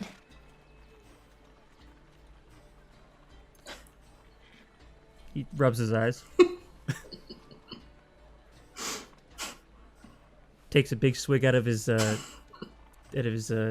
I don't remember what it's called, big jug. Water skin? No, it's like a big Tankard? It's like a Tankard? tankard. That's the word. He looks to Azaria, and he says, "That you know her, right?"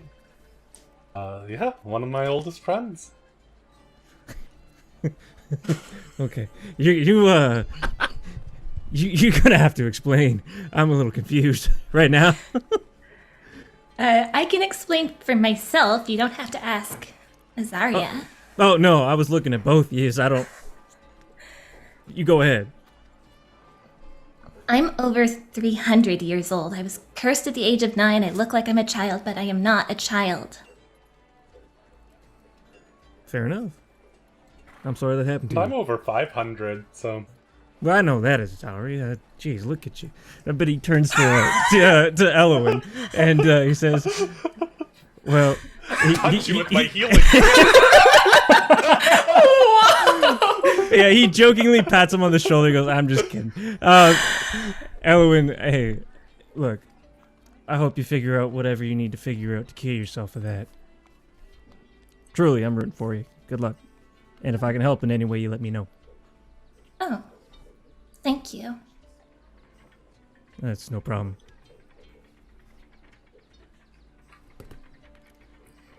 It's not the strangest thing I've heard, surprisingly. I'd love to hear this other strange story sometime then. Sure. Well, where are we off to next, group? Salute over my shoulder and start to tune it up a little bit. Oh, nice. Do you know how to play? I've played a dulcimer. It's kind of similar. Well, you'll have to play for us. I'll try to pluck a few notes as we're walking back. I guess we're in the main square, so we don't really have to go anywhere, but Yeah. definitely hopping off the stage as soon as possible, because Yeah, I figured you all... like being in the attention. Yeah, I figured you all kind of got off the stage when the contest was over and had this personal conversation. No, we're just standing there. The event. People are In like, the middle Can of you the all chat. hear me out there? I'm cursed. Yeah, I mean, go ahead and make a performance check for me. You're not proficient with loot specifically, so don't add your No, I'm proficiency. Yeah, I wouldn't be adding anything anyways. Oh dear. 17! I mean, the practice training with the dulcimer seems to be able to transfer over to the lute quite decently. You're able to pluck some notes, and they don't sound discordant or unharmonic. So, yeah, it's a nice little improvisation that you pull off. I just looked up what a dulcimer is, and it's very different from a lute. Well, for some reason, it worked. That musical ear, I guess, worked out. That's Like, right. that sounds like that. Okay, cool. We'll just make that happen. for Like a little everyone bit. knows, if you know how to play the trombone, you're naturally going to be good at guitar. Yeah, totally. I do play both, in fact. Legit? I did play trombone in high school, and I do play guitar, yes. Holy crap. There you go. Well- It's canon. It's canon. That's a fact. If anyone is interested, the last contest is a dancing contest. Absolutely. Gideon, don't What dance. are the deets? So, I want Yes, Abe. I want Abe to dance so bad. Thank you, Please, Abe. so the deets, as the kids have asked. So it's going to be a 3-round contest, and it's in pairs. You will need to perform 3 different dances. Both contestants must make a performance check each round. of course, you don't have to describe 3 different dances. Like, that's flavor. You earn a number of points equal to the mean of the 2 numbers you roll for your performance checks as partners. So the sum then divided by 2 rounded down. If both of your rolls were within 5 points of each other before doing the division, you earn some bonus points, 3, and the contestant with the highest amount of points after the 3 rounds wins. Abe will look at the group and say, partner. Anybody know how? Oh my god. Nell I have 2 left raises feet. He's her- gentle, I promise. Nell raises her hand. Yeah, Abe, I'll partner with you. I don't know if I'll know their dances, but we can try. Abe enthusiastically waves the flag that Nell gave him. And, like, puts his hand out towards her.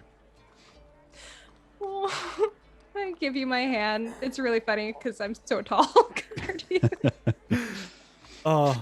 Does anybody else want to join in on this competition? Gideon Not will at happily all. watch. All right. I would love to watch this, though, yeah. All right. To speed this one up, I have some pre-generated rolls for the 2 other partners. The 2 other pairs, I should say.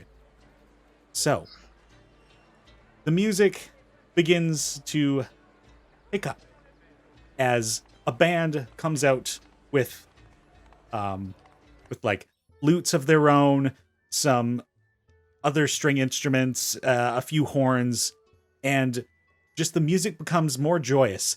And within the marketplace, the audience backs away and creates this circle for a bunch of different dancers to come forward and begin dancing to this music.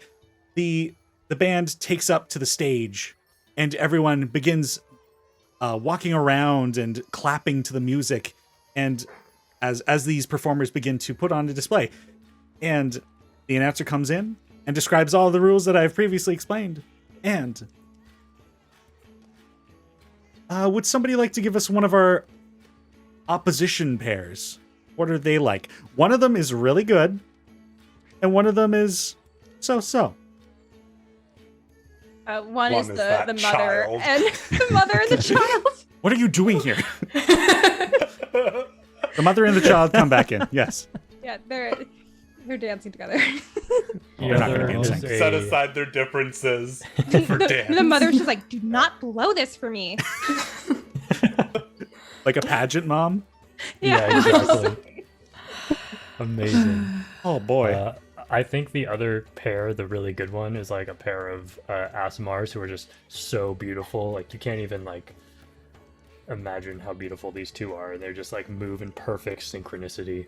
They're like decked out in like flamenco style outfits with like layers of Yeah. frills and very swishy fabric. Like they'd been preparing all year for this contest. Yeah, they're taking this a little too seriously. Absolutely. Exactly. Danny, Big did you fish in say a small before pond. there was like the lighter skinned Asimars with the dark eyes, and then vice versa? Yeah. So could they be like a yin yang kind of Oh, pair? absolutely. Boy, these guys are Pretty. cool. They win every year. Except this one. So, Okay. I think So- like Nell would look down at her like chainmail. I was like, all right. so the entry fee for this contest is much less than every other contest. This is only 5 silver pieces for entry, Yeah, that's pretty good. and that's per each member.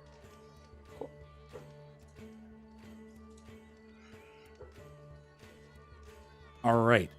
And as the music begins to pick up, the band starts with something that's a bit more joyous and a fun time musical number. And the dance partners in the circle are like just having a good time, having fun with the music. This is a piece that's fast moving and just something to get the audience hype. Can I have you both make a performance check for me? Could I narrate a bit? Absolutely. Sure. So there's a moment where Abe's eyes kind of flash really brightly, and he's been very hunched this whole time, and he like stands up to his full height, and takes, having noticed that Nell seems to have some sort of military training, almost takes like a combative stance, and then goes into almost this like sparring exercise style form of movement. I love it. I think like Nell is feeling a bit like uncomfortable, and immediately it's just like, oh, I can do that, and just kind of like goes into like the muscle memory of like her combat training. So the performance you both put on is exciting and is reminiscent of combat and of conflict. And I have you both make those performance checks now. I got an 18. Well, I was about to add, Adam, because of your narration, both of you feel free to make that with advantage. Ooh. 12. Gonna stick with the 18. All right. So, in round 1, 12 and 18, that's 30, divided by 2 is 15. So you've scored 15 points. Unfortunately, both of your rolls weren't within 5 of each other, so you don't get the bonus points. But you do get 15 points in the first round. The opposition, the mother and child. Oh, I see. Yeah, it's very much the mother just carrying the child and just like swinging them around. This poor little boy like, flying through the air like No, there's also a sad moment of the child just like absolutely enjoying the fact that the mother's paying attention to him. Oh, So no. the child is having a blast. We are really creating a tragedy here. And then the professional duo, they're doing something more traditional, like just flowing with the music. The costumes they're wearing are just swishing with the beats and the rhythms. And however, despite this, the audience is appeased by the both of you the same amount. In round 2. Round 2, the music drops in tempo very quickly, and we go into something a bit more somber, something a bit more romantic, maybe. Could I have the both of you roll performance checks? So, oh dear, I was there's really trying to think of a narration for this, but yeah. I can't. I'm also trying to think of like what the style of music might be. Like a salsa? like a tango, maybe, like kind of like Yeah, dramatic that's and it. like a little bit dark, sort of. Yeah, that's what it is. It's a tango. I'm gonna say that's kind of like how I'll narrate this one. That's what Nell's trying to do. She feels like maybe she read a book once where there was this kind of dance in it, but has never done it with her clan ever, and so kind of like adopts like a really rigid posture, and then just kind of like her feet make her stumble a little because I rolled a 6. So Okay. I got a 5. bonus, am I right? Do we There get you that go. bonus? So this round definitely feels less familiar for the dynamic of the two of you since you've just met. This one's kind of a barrier to kind of get past. But as you kind of get into the swing of things, you do kind of find some synchronicity, even though you're not the greatest at this particular dance. So, it was 6 and 5. Yep. So you've earned 8 points this round, 5 for the dividing by half and rounding down, and then 3 bonus points for being within 5. 8 points there. The mother and child are actually doing pretty good in this one.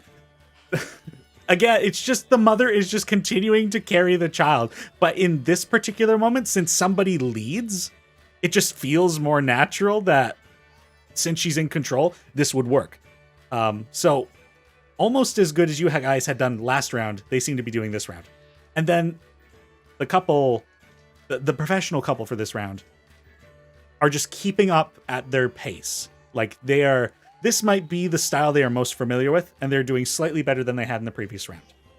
We're going for one more round as the music once again picks up and into more of a, oh dear, like an Irish jig. Like this is real quick tempo, and like this is about energy. It's about upward movement and about the legs as opposed to the upper torso. Gonna have you both make your performance checks. Abe is definitely trying to sort of compensate for the tempo that Nell might not, in heavy armor, be able to reach.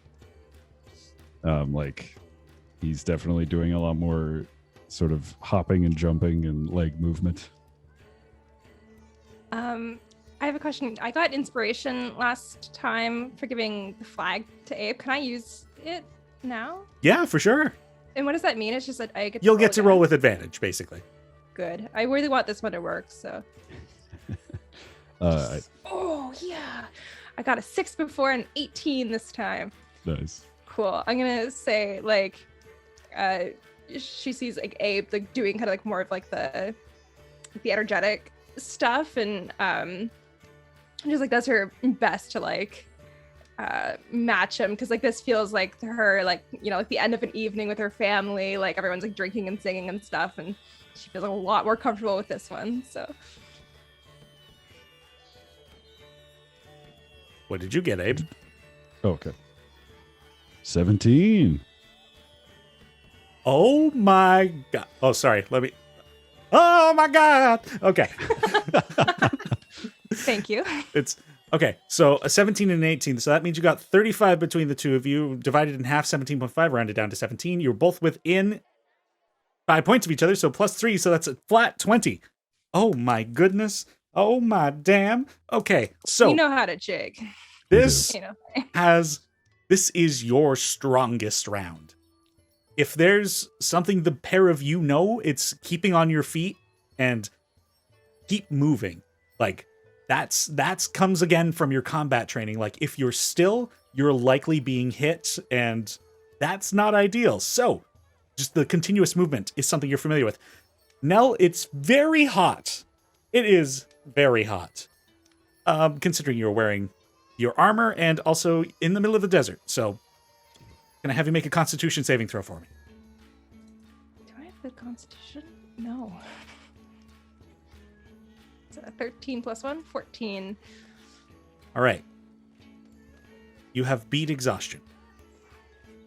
That's good. But in terms of the round, the pair of dancers, this was everyone's... Oh, I was reading the wrong contender. No, actually, no. This was everybody's strongest round. Like, the parent and child, like, mom just let child go. He's like, you're not carrying your weight. And the child is just out there jumping. And the people are just like, this kid just loves dancing. Like, and they're just into the kid this round. We're giving this kid a comeback story. Yeah, kid. Finally. And it's so funny because the amount of audience draw on this kid takes what was probably a considerable portion away from the professional dancers and might break the contest even. So, oh my goodness.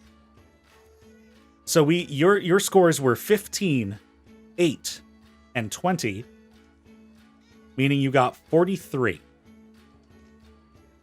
The mother and child scored 35 in their totals, getting 11. Oh, did I rate these wrong? Oh, the second round was really bad. I read that wrong. Anyway, they got a 7 in the second round. Whoops. And then a 17 in the final round. The professional dancers, a 15, a 16, and an 18. They scored 49 to your 43. But Still, though, you did beat the mom and the child. At least is that. And the audience applauses at the amazing spectacle that had been put on as all well, at least the professional dancers take their bow, and the child also just deeply bows in like every direction, and the mother just walks off. The pair of you have won 10 silver pieces, so each you've doubled your money. Nice.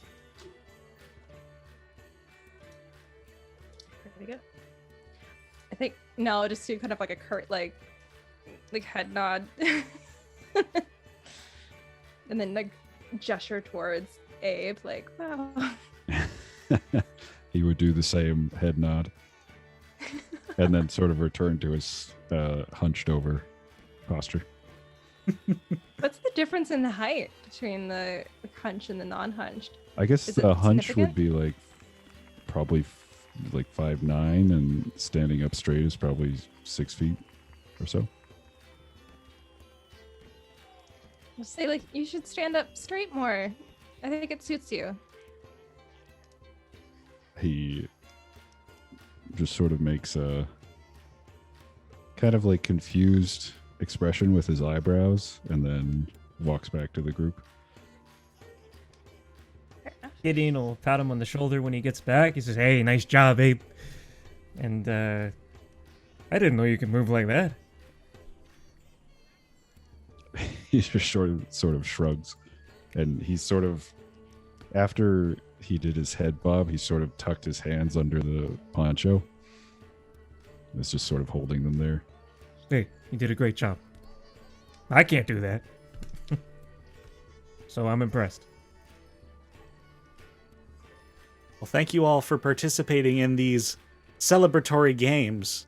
It's at this point that we're going to take a break, and we'll be right back. So if everybody needs to go get water, use the washroom, and whatever you find fit, we'll come back in about 5 or 10 minutes, and we'll keep playing out this celebration. Thank you, everybody, for watching so far, and we'll be right back.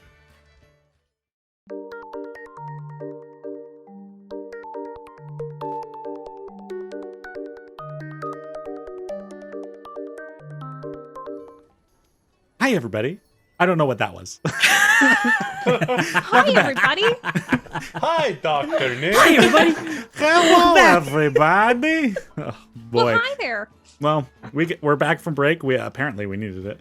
I've got the sillies. I don't know about you guys. Always. Oh my gosh, I greatly enjoyed those games. That was cute. That was a good way to get into it. Yeah. Yeah. Oh, so good. Yeah. I mean, you guys have thrown theories at me about what's coming next, and I mean, you'll just have to find out along with the listeners. I'm so used to the podcast. Along with the viewers, people can see us. What? Mm-hmm. Surprise! Oh God. I was not aware of that, I actually. have I have to disappear. Yeah. Well, anyway, so where we left off, we just finished a morning of competitive games in this celebration. Meanwhile, elsewhere off in the city, children have... There's been this, like, activity of children just playing their own game that none of the adults participate in, because basically what it is like a bunch of cloth balls filled with colored chalk, and they've just been whipping these balls at each other, and it's been splotching color all over the city. So That sounds so fun. That does sound fun. while you guys have been participating in these contests, there have been areas of the city that are just getting decorated in colorful chalk. And we're still in the central market in Starcross, and it is getting nearer to noon, and the mayor's speech for the celebration. You all have a little bit of time. Would any of you like to do anything? I would, actually. If we're all just standing. Well, first I want to ask you a question. Would I know what a magic scroll is? Because I'm curious about that. Like, my instinct is to say no. I mean, if your instinct's to say no, I think we can safely say that's probably, as a paladin, that probably isn't something you would be as familiar with. That's kind of what I was thinking, too. So if Rhea and Elowen are standing next to each other, I might just, like, sidle up, be like, Elowen, what did you just win in the appraisal contest? Oh, it's a scroll of create water. And how does that work? Teni, can you explain to me how scrolls work? Absolutely. So, Putting you on the spot. I don't play magic characters. no worries. So, how, are you looking for, like, the flavor of it, or are you looking for the actual mechanic? I think Nala's just wondering, like, like all the different possible ways there are of casting magic. Right. And so like, what does this do exactly? Like, what does that mean? Right. So in that case, what a spell scroll is, and Eloin is able to tell you this, is that it's kind of the capturing of the energies of a spell. So if somebody transcribes a spell onto a scroll, it can then be used by anyone who is capable of casting that class of magic. So for example, if you gave a scroll of create water to a cleric, a wizard, and I think a warlock possibly, like despite their arcane sources being different, they can all use the scroll to cast the spell with very limited use of their own energies. Oh, okay. What he said. Oh, sorry, what? Oh, that's so interesting. Yeah, it felt like something that could be handy to keep around. Yeah. I'm realizing there's a lot of different kinds of magic, it's not just like a one thing. Oh, yeah. Yeah, magic comes from all sorts of different sources. And is it normal to not know where it comes from? I don't really understand what you mean by that. Never mind. But that's cool. Congratulations. And a swan. Probably not magical, right? Just glass. The swan is just a glass construction, yeah. Valued at 43 silver pieces. Very cool. And yes, Nell, we know that magic can come from literally anywhere. Even the wind, apparently. And can draw the letter R on things. Yeah. That was a strange phenomenon. That was I don't think I've ever seen strange. anything like that. Nope, can't say I have either. Same. How much time do we have before noon? Because I might sit down and do a little ritual. You've probably got about a half hour. Okay, I'm gonna sit down about 10 minutes before the ritual begins, or before the speech begins, and I'm going to ritually cast Detect Magic. Sure. I'm going to use this time before to make my way to, I assume it was like a schoolhouse that I was working at, to leave the letter that I had written, telling them that I'm leaving town, and maybe to find someone who might be there to talk to. Sure.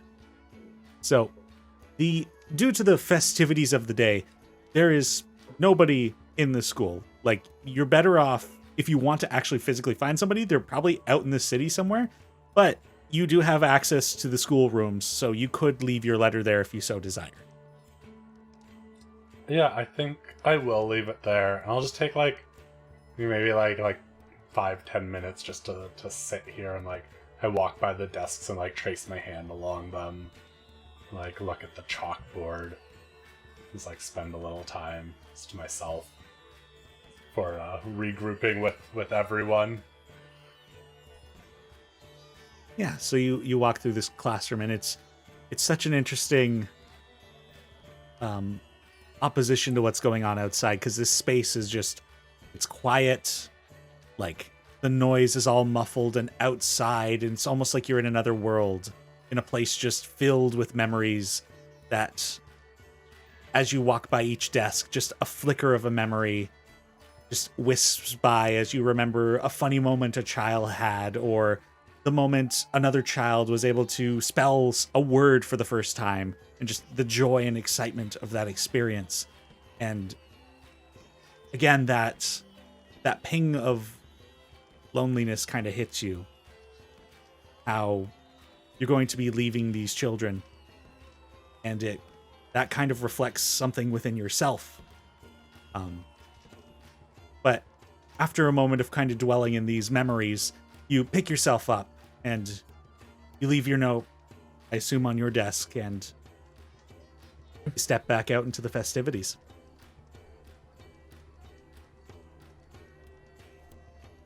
Is anybody else doing anything? Gideon will go back to his shop. Okay. And how's it doing? Yeah. So let me just. And I knew I was preparing so many things, and I'm like, this is the tool that I should have had open, the equipment tab in frickin' D&D Beyond. D&D Beyond. Beyond. Oh, by the way, before leaving, Gideon says, whenever you decide you want to get a drink, everybody, just come find me. You'll know where I'll be. Gideon. Oh, you know what? I'll roll this because the goblin is my character. Well, actually, that's pretty fitting. So, up to this point, the goblin has made you $5 or 5 gold pieces. He seems to be basically what he's been selling is like the components of an explorer's pack. And so you're beginning to get the benefits of his knowledge due to the fact that D&R Solutions sells that type of gear already. So it seems that he's brought some expertise to the selling at your stall. Sorry, how many gold pieces? 5? 5. Sick. All right. I come back, I see he's made more money than I did today, and I say, hey, good job. Well, I mean, it's my trade. At this point, I just feel like we've renovated and took down all the walls. Well, I mean, there's something about the feel of the wind against your skin and the sun on your face. It's just I like to sell on the move. But I appreciate you running my stall for me. Ah, it's all good. Thank you for the token, friend. No problem, friend. And Gideon will take his place at the store once more. Okay. Anybody else? Since it seems that everybody kind of splits up and Abe has a moment where he's just by himself, as he's kind of has his hands under his cloak and he's just sort of holding the crystal embedded in his chest, tracing the cracks. His eyes flash again and he says, just mostly to himself, I don't know that anyone else would hear it, "The path opens." And then he's just sort of like is startled and takes his hands away from the crystal and turns to join the group and is sort of like just very confused and worried. In that moment, your vision kind of blacks out. If anybody were close, that is what they would see. But what you see is fragments of vision, mountains, sharp peaks, lightning smashing into the ground, a battlefield far off in the distance. And you're in a boat. And you're sailing down a river towards this place. And then you're back into your own vision.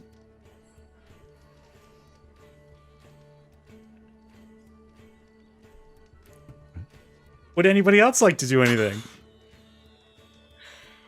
How far would he have been from us when that happened? I don't know. If the party split off to do things and people remained stationary, they would have been there. I was gone.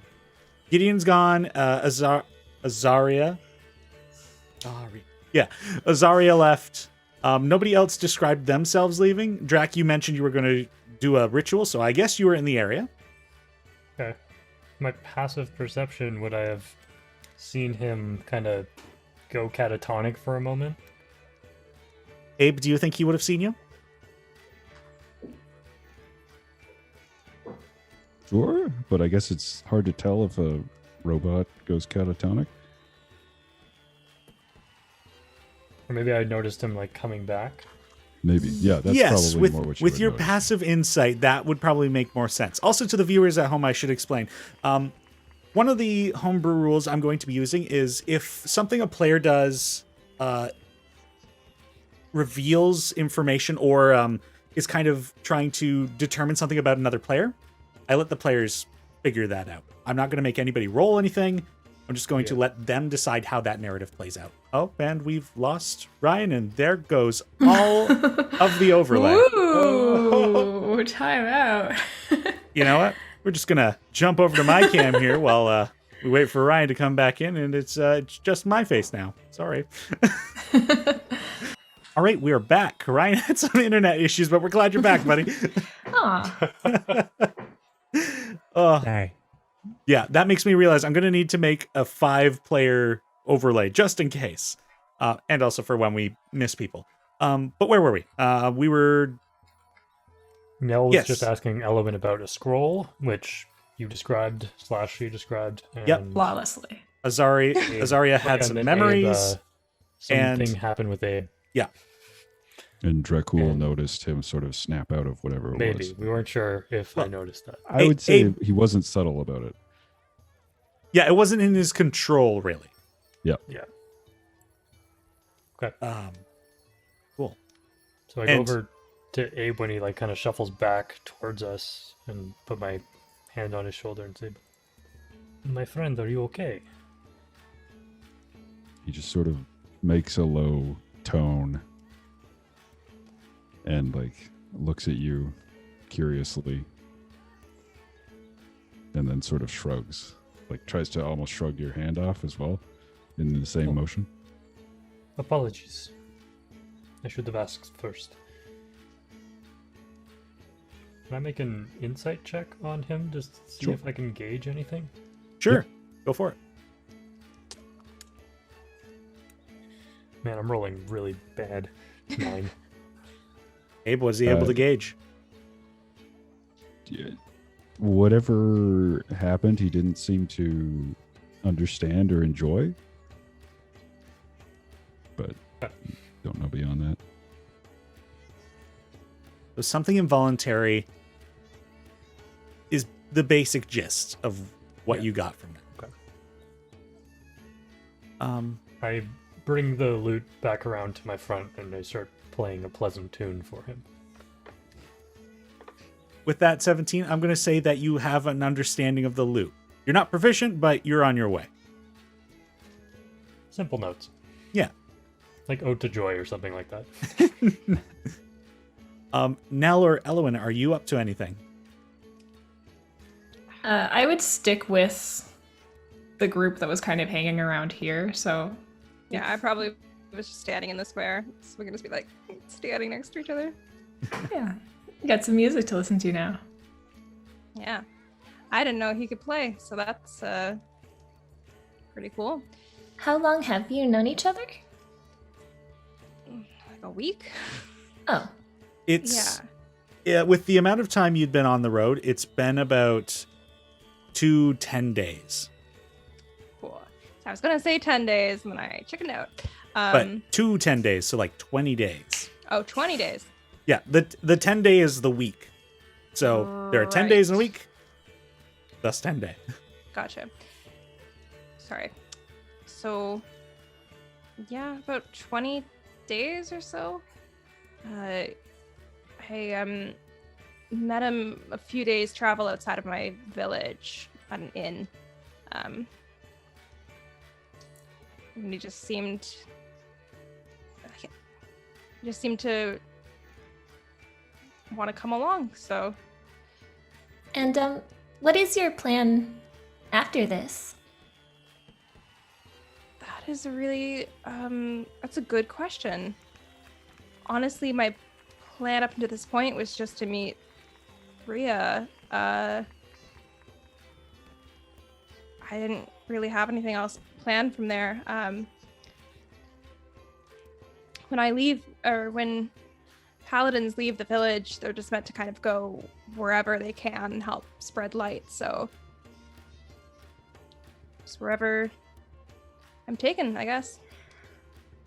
Well, as you know, I'm on a quest to figure out how to break this curse on me, and I would love to have people to travel with. If you'll let me tag along with you. I would love it. Yeah, more the merrier, really. I've never been anywhere outside of my village except for the closest village to it, so it's kind of nerve-wracking a little bit. I actually don't really know this area very well either. Are you from here originally? Denny, how like is the wilder common knowledge? Is that a thing that I could say to people? It's a strange thing because it's a mixture between fairy tale and for some, and then fact for others. Okay. And depending on who you're talking to, would it be a thing that people wouldn't necessarily tell about themselves?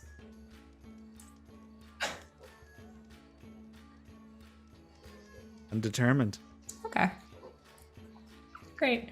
I wish Ria was here, but that's fine. Did you say that out loud? Yeah. I said it in character voice, so I guess so. Oh, I'm sorry. No, sorry.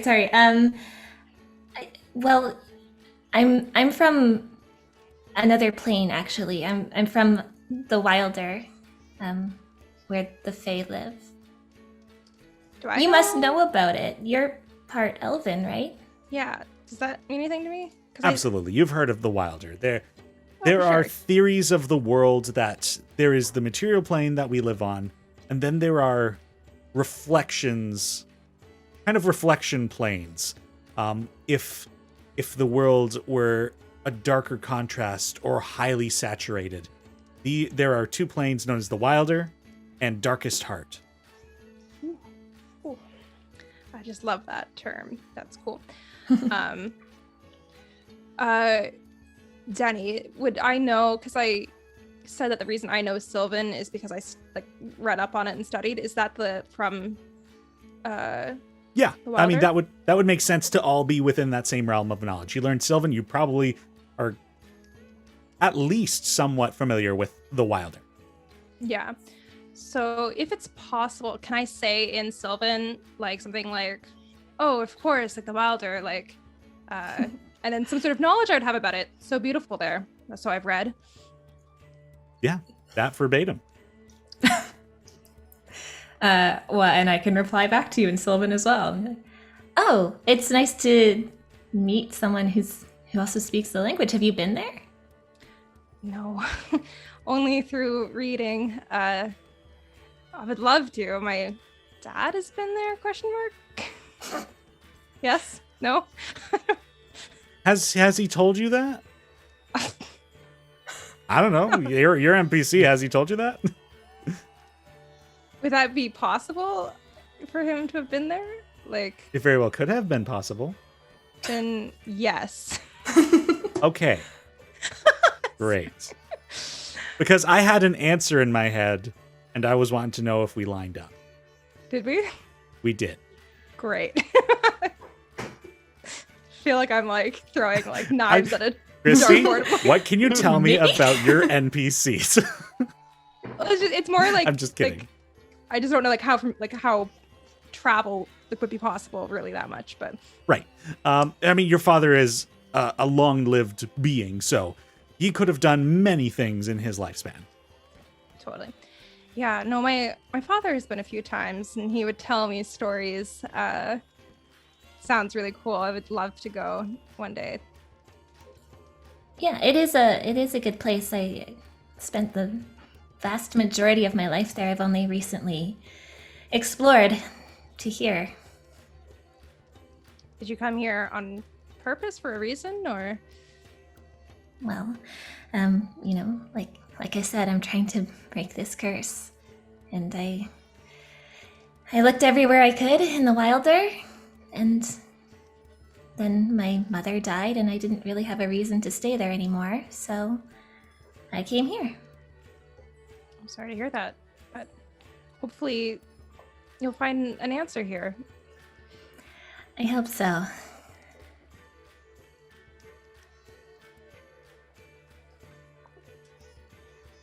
And with that, the festivities begin to pick up, and there's this sense of excitement that is building up within the crowd as people begin to come out of alleyways and from the roads that they'd been blocking, and they begin to congregate in the marketplace within Starcross, and it becomes quite packed. And unfortunate. And as everyone kind of gathers around and is clearly forming a circle around the constructed stage, these 4 Argon folk in these sky blue vests and spears in their hands kind of come out with a heftier Argon folk gentleman in this gown that is also this like sky blue, but it's like an ombre white to sky blue, and atop his head is this like small box like hat, also a light blue in coloration. And the 4 guards kind of take up a position on each corner of the stage, off the stage, but at the corners. And this barrel-chested individual walks up to the stage with this jar-like silver object in their hand. And they step onto the stage, and everybody is just clapping and applauding, and there's flags waving in the air of all kinds of different colors, and it's just the people are alive and in the middle of a desert. It's this celebration of water is just very reflective on the overall feel of this day, how everyone's alive in a place that very likely wouldn't keep them. And the individual on stage raises both their arms up in the air with this object in hand, and everyone hushes. As he does that, can I kind of take a look around and see if there's anything interesting catching my eye? Sure. Also, your ritual probably would have finished up at this point as well. Yeah. I'd like to get closer to the stage, too. Absolutely. Anything interesting catching your eye? Make a perception check for me. That is good. That's a 20 total. 20 total. So there is the general audience, of course, a majority ASMR, Tiefling, and Argon folk. As far as interesting goes, nothing really amongst the crowd. You see more of those like light blue vested Argon folk stationed at different positions on the outside edge of the audience. And then how close to the stage are you getting? Within 30 feet. 30 feet. Okay. Is anybody moving with him? Yeah, Nell probably would. Okay, Nell's staying with him. I'll move forward too then. Okay, Elowen's keeping with. Gideon, you're at your store stall, I assume? And How far, like, the market stalls from the main stage? Because it's all in the center square, right? yeah, so the stalls are, at this point, because of how many people flooded in here, for the most part, they're along the outside edge, so the guards are kind of standing amongst them, but there are also a few stalls within that that perimeter. So at this point, some of those stalls are like just being swarmed by people, not trying to get stuff, but just trying to be within the space. So vendors are kind of like throwing blankets over their items and like making sure things aren't getting stolen. Azaria, where are you in all this? I feel like by this point I would have gotten back and looked for Nell and Elowen and Drac. Cool. We'll say you found them in the rush of people coming into the central square. Are you keeping with them as they move again? Yeah. Great. Sorry, did I answer your question, Anthony? So I cast the spell and then tried to get in within 30 feet of the stage. Right. And is that the distance for your detect magic? Sure is. Excellent. So the School of Magic you detect, there is a... So glad I wrote that down. There is a yellow aura coming from the object that this blue-robed individual is wearing. You know that. And what does the object look like again? Sorry. So it's kind of this like silver jar container device. It has a lid on top of it, a stopper of sorts, but it's completely metal. And the I don't know what your teachings would have called this, but the school of magic is Conjuration. Conjuration. Okay. So this gentleman raises his hands, and the audience goes quiet. As I get close, I will see my friends coming with me, and I'll just quietly say, as my eyes are kind of glazed over with like this light blue energy, the thing he's holding, it gives off magic. Azaria, you're very well aware of what that item is. This is the Decanter of Endless Water. Yep. I'm like, Drac, this is the item that I had talked about that kind of lets this town flourish the way that it does. Brings water to us. Correct. And as the audience falls quiet, he begins to speak. And an ASMR comes up onto the stage and begins to do these hand movements and begins to whisper under their voice. And this the blue-robed individual's voice now grows in volume so that it can be heard over the entire marketplace. My people, it is once again that time of the year where we give thanks for the gift of water. And this rush of applause just erupts from the audience, and flags are rapidly waving. And some people are throwing items in the air, and some people are getting hit by items, but the speech continues.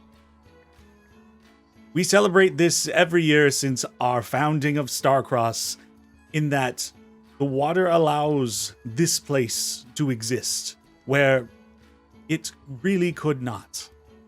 When we had helped civilization reclaim the surface, we had decided we wanted a place of our own, and so we headed south. And we found the Atoil Oasis. This oasis holds very sacred meaning to us, and yet another source of water, though it could not be drank. And thankfully, the people of Brulbar had sent us with this, and he holds up the decanter. And this gives us the water we need to flourish and make this land livable again. This place holds a lot of importance to us now. And so today we celebrate the water. And as he says that, he pops the top off of the object he's holding, and his mouth moves, but at this point nobody hears what he says. And just this geyser of water shoots up into the air, and as it begins to arc out and the droplets begin to fall back down, the light from the sun hits these, and it begins to cast this rainbow of light across. And there is immense applause from everyone.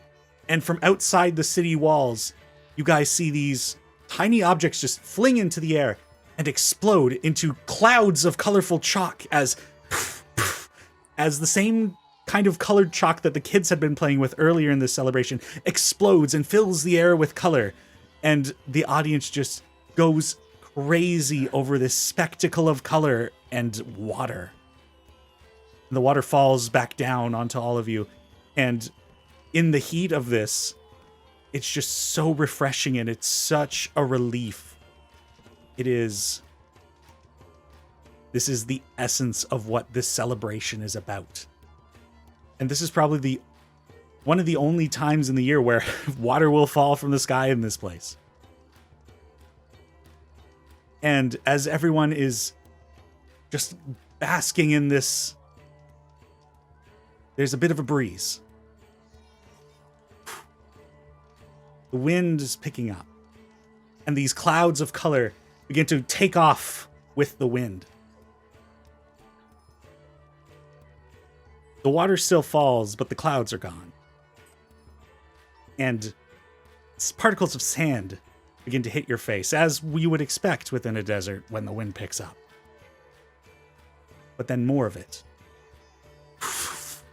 the wind is really picking up now, and the sand is beginning to billow, and the water droplets that are hitting you are turning into mud.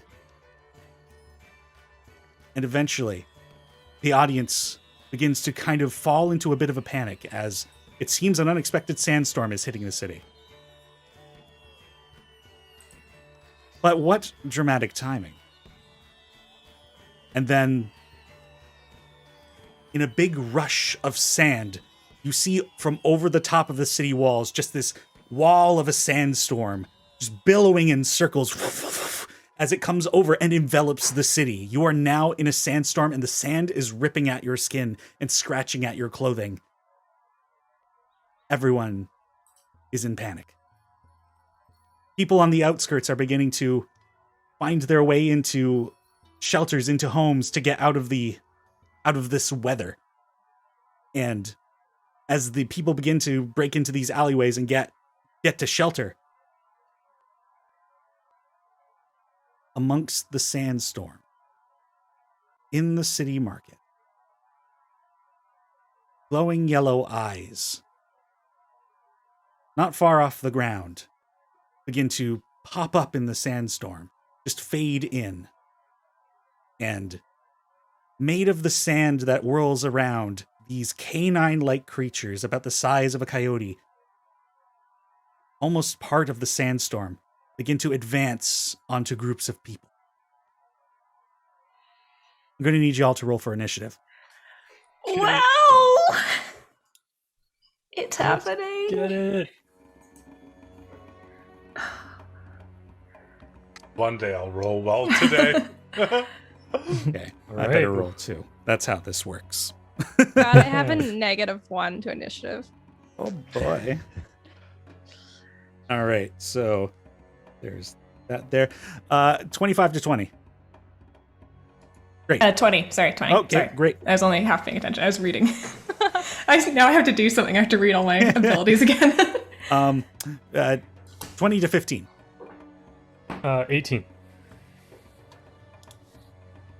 Jack, okay. 15 to 10. 13. Okay. 10 to 5. 9. 6. 6. Okay, so now Abe and Azaria. You will both go at the same time. You can decide what your order is between the two of you. Ladies first. Elowen, you are Wow. up first. A good chunk of the crowd at this point has dispersed. The mayor is still on the stage, and the guards are now with their spears pointed outwards towards any of the nearby canine creatures. Otherwise, there are small crowds of people nearby, and let's see. There are 7 of these canine-like creatures in different locations. There are 3 heading towards the mayor and the stage. There are 4 heading towards a nearby group of people about 30 feet away. What do you do? So none of them are kind of advancing on us at all? You know what? You make a good point. We're going to make 2 of those dogs that were heading towards... team? Just had to say something. Thanks. Whoops. Two of the ones that were going for the people are... You are the people. Oh, okay. Okay. That's what we meant. my DM explaining. Great. Okay. An at-will action doesn't take my action, yes? Or It does it? does. It It does. just Okay. means that you can use it without expending a spell slot. Okay, perfect. That's fine. So what I'm going to do then is I'm going to start by invoking my Armor of Shadows. I will touch myself and cast Mage Armor on myself. You know what? That's a great point. If it's a feature like that, it might not. But let me confirm. It says at will. And It says that it's- you can cast Mage Armor at will. That means without a spell slot. Right. Yeah. So Yeah. that would still mean you use the action of the spells, and I believe that's an action to cast Mage Armor. Totally fine. Okay. Yeah, that's totally fine with me. Sounds good. So yes, I will buff myself with my Mage Armor, and then I'm actually going to use my bonus action to roll a cognizant dice. Ooh, we're doing stuff. Ooh, we're doing things. The homebrew come in. The homebrew's coming out. I am going to share my intuition. Going so early, I'm going to quickly share some intuition with Rhea, who's close beside me. I got it. Close near me. Sorry. Oh god, I don't know what my cognizant dice are. Are these All right. D6s?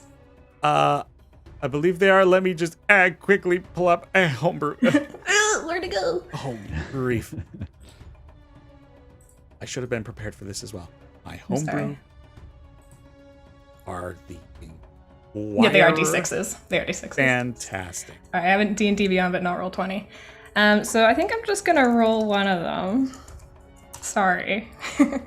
But I will share intuition with Rhea and give her 3 extra temporary hit points to try to help protect us They appreciate that. as this being starts advancing on us.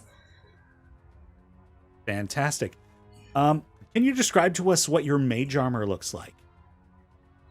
Wow. Or I if you haven't thought of about that. it, if you'd like to come back to it, we can describe it at a later point.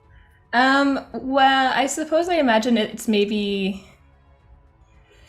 I would like it to be like kind of like a glowing, like kind of golden green, like just sheen that kind of ends up covering her body. Right. So does it take the form of like, does it look like clothes at all, or is it literally just like a protective barrier? I think it's maybe more of a protective barrier than it is clothing. Yeah. Okay. Cool. Then next up we have Drac.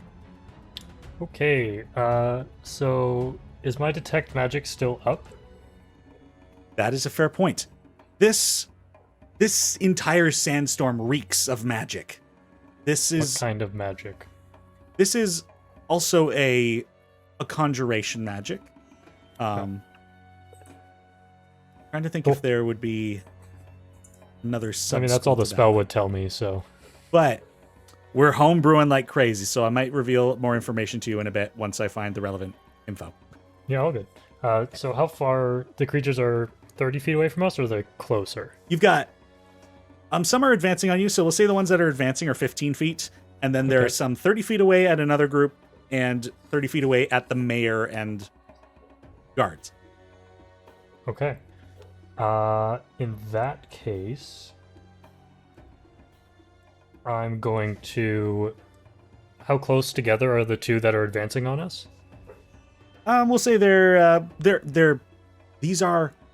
seem to be like pack animals. So they're within 5 feet. Okay. I will pull the spear out from its holster on my back, spin it around, take a stance in front of my new allies, get down on all fours, and then you see sparks of electricity begin to build around Drac's head as my eyes glow blue once more, and a beam of electrical energy shoots forth from my gullet at the two creatures in front of me. So I'm going to get close enough to be in a 15-foot cone from where I am. Fantastic. And they have to make dexterity saving throws Okay. to avoid my lightning breath. Ooh, that is a 9. Ooh, I rolled really well. That is 15 points of lightning damage. So as you take this step forward and just blast into the sandstorm and these dog-like creatures that are coming out of it, it's like you've returned them back to the storm that they came from, and they just and explode into the sand and rejoin the storm. And I just take a defensive stance with my spear. Gideon, where you are right now, you're at your stall, and there are some people that are kind of trying to take cover behind your wagon. And there are also 2 dogs advancing on your position. Okay. Gideon very quickly says, "Stay under the wagon. We're gonna get to shelter." And he'll pick up the reins and untie it from. Or basically, you know what? He's just gonna take his scimitar and cut the lion and grab his horse Hildy by the snout and start walking through the sandstorm and have his pistol in his other hand. And he's gonna try and take a shot at one of them heading his way as he braves the storm. Great, go for it. Make an attack roll. 23. That's a hit. And 11 damage. As you point your firearm in the direction of one of these, and you release a bullet, and just this loud pff amidst the rushing winds. There was a slight concern that this might affect your trajectory, but you hit your target dead on, and it explodes and returns to the sandstorm. Yeah, Gideon then puts his hand on his head to hold his hat on as he pushes through the storm. Nell, you're up. Okay. Do I see any dogs approaching, like, a group of people other than the mayor? Yes, there are two heading towards another group that is just trying to get away. Well, can I go after them? Absolutely. They're within your 30 feet distance. So if possible, I'd like to put myself between the people and the dogs. Right. And then You take can. a swing with my sword. Okay. That will be a 16 to hit That is a hit. for 6 damage. All right, so you take your sword and you slash into one of these dogs. And it recoils as a piece of it is just like sent into the storm, but it recoils and then glares at you with those yellow eyes and bares sand teeth. Though what might have been a growl is just more of this same rushing wind sound. Okay. That's all I can do, I think, on my turn. So I'll just stand there with like my sword up and like kind of like, I can't put an arm because it's two-handed, but I'll kind of like brace myself like between them and the people. Sounds good. And while you are standing in the way protecting these people, back to the core group, Abe and Azaria, it is yeah, that was right. Azaria. This is the age of Azaria.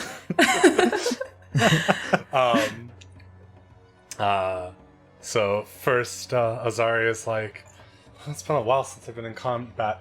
Abe, my friend, these creatures, they're probably quite nimble, but you've got the upper hand with your quite large size. Let's go help some townsfolks, and I'm going to use as a bonus action help to give Abe advantage on his attack.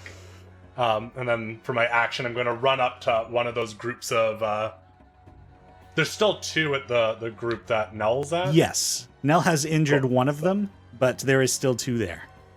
Cool. So I'll run to that one, that group, and attack the one that Nell had attacked with my rapier. Fantastic. Make an attack roll for me. Nope.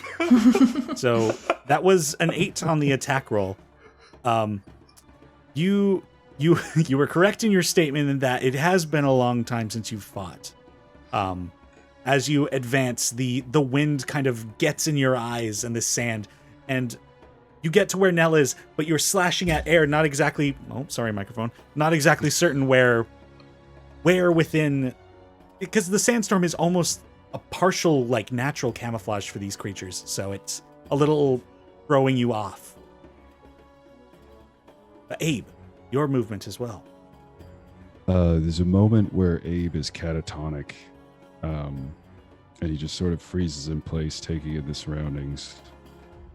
In that brief moment, if I can find it in D&D Beyond, sorry, he will rage. Ooh, he's And gonna rage. There's a moment where his eyes kind of flash like a dark black greenish as his posture sort of changes to this animalistic like hunch as he grabs his axe and looks towards the nearest sand wolf, and emits this kind of unsettling low growl, and he will charge at it and attack it with his great axe. All right, and are you attacking the ones that Nell and Azaria have gone for? Or are you going for the ones whichever that... one is closest. Okay, that's fair enough. It probably is with the group then. Okay, and because I have advantage, crit. Well done. Something I would like to add as well. Drac, you have Detect Magic up. Abe, would it be correct in saying that there's an essence of necromantic energies within you somewhere? Yep. Sure is. In the current state that Abe is in, you feel this sickly energy coming from. Oh God. It's probably So nothing. necromantic energies, cool. Just ignore that. Yeah. When I did my lightning breath, did I hit both of the creatures who were engaging with us? Yes, you did. You did hit Okay. and kill the both of them. Okay, cool. Okay, so you crit. Yep. Go ahead and roll your damage. You get the maximum die. So your damage die, I imagine, is a D12, is it? Yep. So it's 27 damage. Good. You come in where Azaria had been slashing at air. You kind of come in with just this presence of a natural fit. This, maybe not the sandstorm, but there is something within the current environment that is your environment. And with a decisive strike, putting to shame almost anybody who'd participated in the chopping contest earlier, cut down one of these dogs of sand, and it returns to the wind. And there's this heavy, rasping breathing coming from Abe as he kind of looks around for the next thing, but can't do anything else because that's the end of his turn. Of course. At this point, the creature that is in front of Nell, Azaria, and Abe turns its attention to Abe and is going for an attack. And it advances, and you know very well that with an advance, there is this certain choreography of following that flowing motion. And as it steps forward, you step back, and it lunges for a bite, but you're no longer there. Drac, you're pretty nearby. Your I'm within 30 insight. feet. Yep, at least that. Your insight and your passive perception. You kind of get the sense that was intentional. That what was intentional? That the dog missed on purpose. Okay. As we return to top of initiative, dogs are also attacking the guards at the mayor's stand. And they seem to be like biting, like lunging at the guards, but the guards are holding them off. And from the sandstorm, 8 more pairs of eyes emerge and begin coalescing around this particular group. Sorry, which particular group? Us or the guards? Your particular group. Oh, us. Cool. So right now it's just so it's Nell, Azaria, and Abe over together in one part, and Yeah, then you're nearby. myself and Elowin, Yeah. and then Gideon is helping some townsfolk Yeah. on the different side. Okay, cool. Just want to get the spatial awareness of where everything is. And Yep. Elowin and I are closer to the stage than the other folks. Yes. Okay. And we're back to Elowin. Okay. Which one of these? So if there's some new ones approaching, I assume that some of them are coming towards me. Actually, it seems that you and Drac are in the clear at the moment, as they're coalescing around Abe, Nell, and Azaria, protecting this group of people and the stage. Though it's still the original 3 that were there in the first place. Okay. I'm going to move towards the Abe, Nell, Azaria group then, and try to position myself in such a way where, because I'm going to cast Eldritch Blast at one of these creatures. Well, here, I'll roll for it. 25 to hit. Yep, that's a hit. Great. So it is 9 force damage, and it pushes one of these creatures back 10 feet. So I want to position myself in a way that doesn't push it like into any of my friends. Right. Move in some way so that it's pushing away from them. Understood. And since we're not playing with the battle map at the moment, we'll just say that you are able to make that maneuver happen. Great. That one, you've basically blasted it with... Now, this is something I love to do with spellcasters. What does your Eldritch Blast look like? Otherwise, I can assign it a certain power aesthetic. Yeah, like what, based on my patron, what do you think it would be like? What it likely would, what it would manifest as is this, a light blue and white type of energy. Almost reminiscent of the sky, and very much a color scheme of clarity in a way. Cool. Sounds great. Maybe we can reskin the Mage Armor to also look more to that aesthetic as well. I have no problem with you flavoring things as you want to, so feel free to keep it if you so desire. No. But in any case, you hit it with the Eldritch Blast, and it gets blasted back. And basically, the body is completely gone, and it's just this canine head just kind of floating along with the sandstorm. It's still alive. Oh. Gross. That's all I can do. All right. Drac. Okay. Do I get the sense that the dogs are being drawn towards the decanter? Make an investigation check for me. Okay. Or insight. You know what? Take your pick. Okay. I don't think it's going to make a difference because I rolled really low. But that's a 8 insight. Yeah, you're not exactly sure the reasoning for their tactics, whether this is an intelligence based on animal instinct or if it's controlled or something. The reasoning behind the way their behavior is hard to tell. Okay. Then, there's 8 of them approaching my friends? Yes. Cool.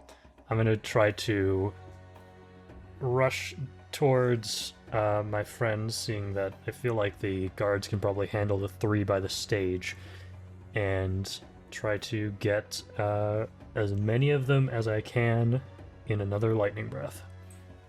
All right. We'll say we've got a group of 8. Wow. You can get 5 of the 8 of them within this cone. Perfect. Then I will do that. I rush in front of my allies, get down on all fours again. Bzzz, blast. Ooh. Fail. What is the DC to beat? The first one was so awful, I knew it failed. 13 dexterity. 13, okay. One succeeds. Fourth succeed, or third, I guess, technically. All right, so 4 out of the 5 of them succeed. But I imagine there's still half damage. Yeah, except that I rolled 2 1s, so they take 1 point of lightning damage. It's Or not so 2. much a blast as it is just a Little tickle. little barf. Little of cough up of residual lightning. Oh boy. I've got something stuck in my throat. That first blast might have taken a lot out of you. Yeah. Still not used to it, I suppose. Well.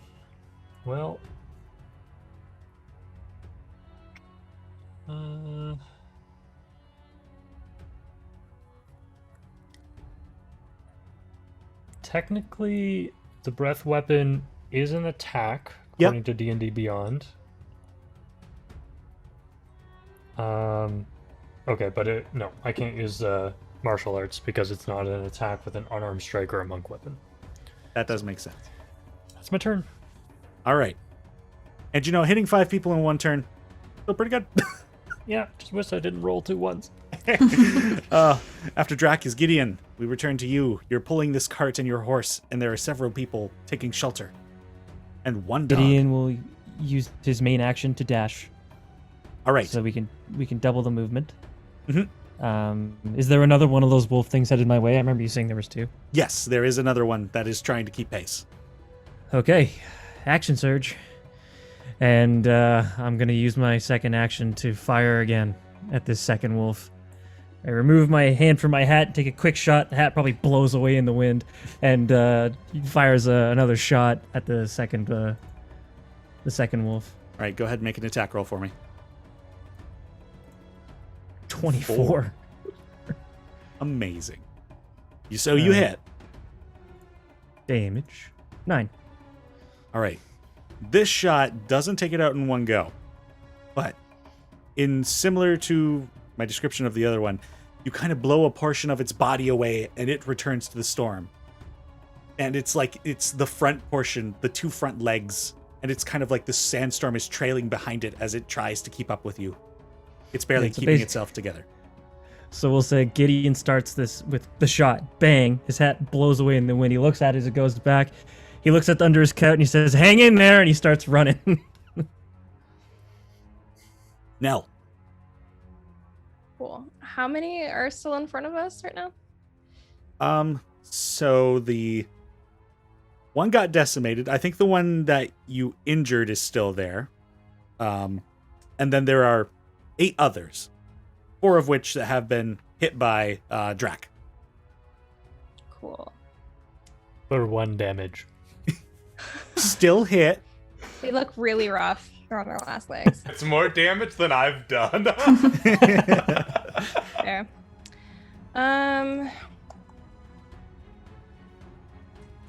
Okay. I guess I'll just try and hit with my great sword again.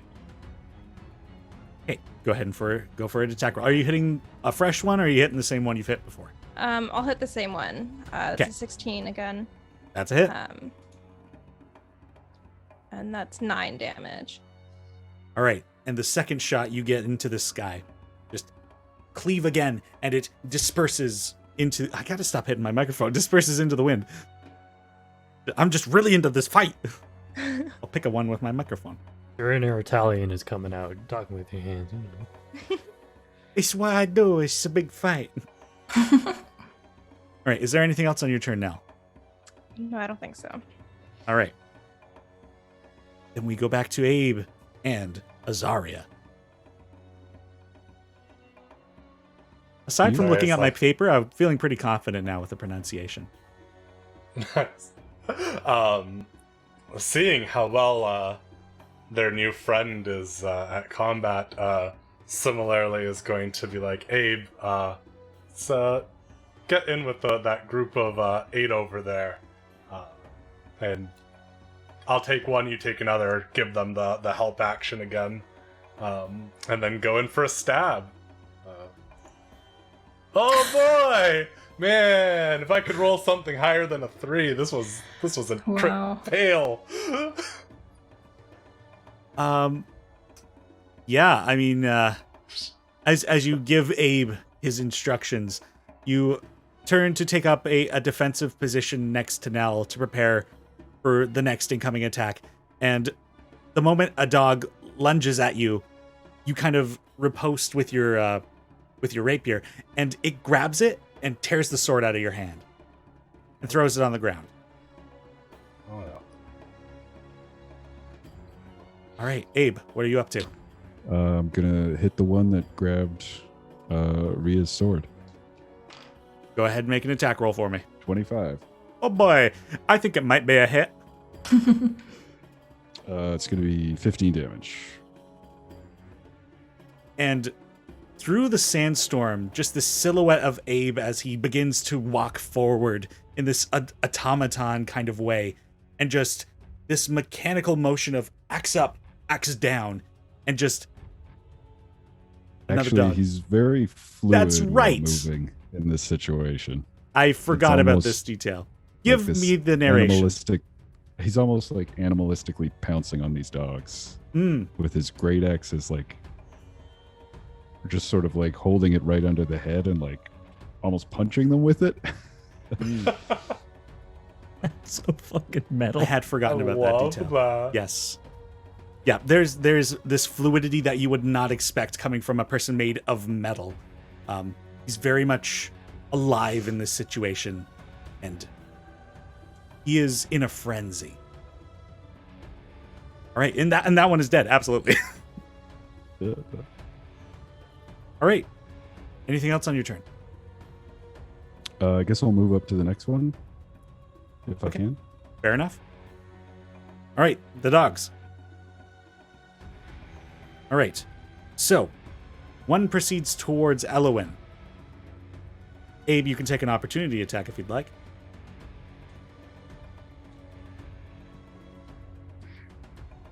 One. Like, crit fail. In this instinctual moment of reacting to movement, you bring your axe down once again to try and get another blow, but the dog is gone before your axe comes down. Elowin, what is your AC? 16 with Mage Armor. Just missed. Oh my god. This is what she's built for. As this dog comes in and just begins to nip at you, and it kind of bounces off the armor a bit, and you kind of stagger back. One on Nell. That's an 11. Nope. One on Azaria. Ooh, that one is a flat 20.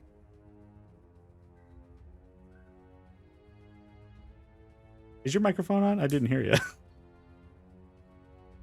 That is definitely a hit. Okay. I muted myself because I had coughed earlier. Forgot about that. You're hit for 3 non-lethal damage.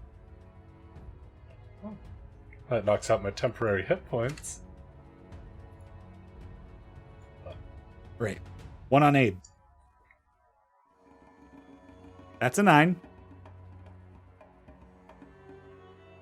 And, oh dear, I gotta keep track of these numbers. One's gonna keep up with you, Gideon, at this point. No, it has to use his action to catch up because you dashed.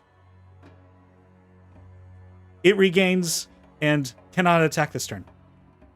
I will say there's one for Drac too, just because we want to share the love.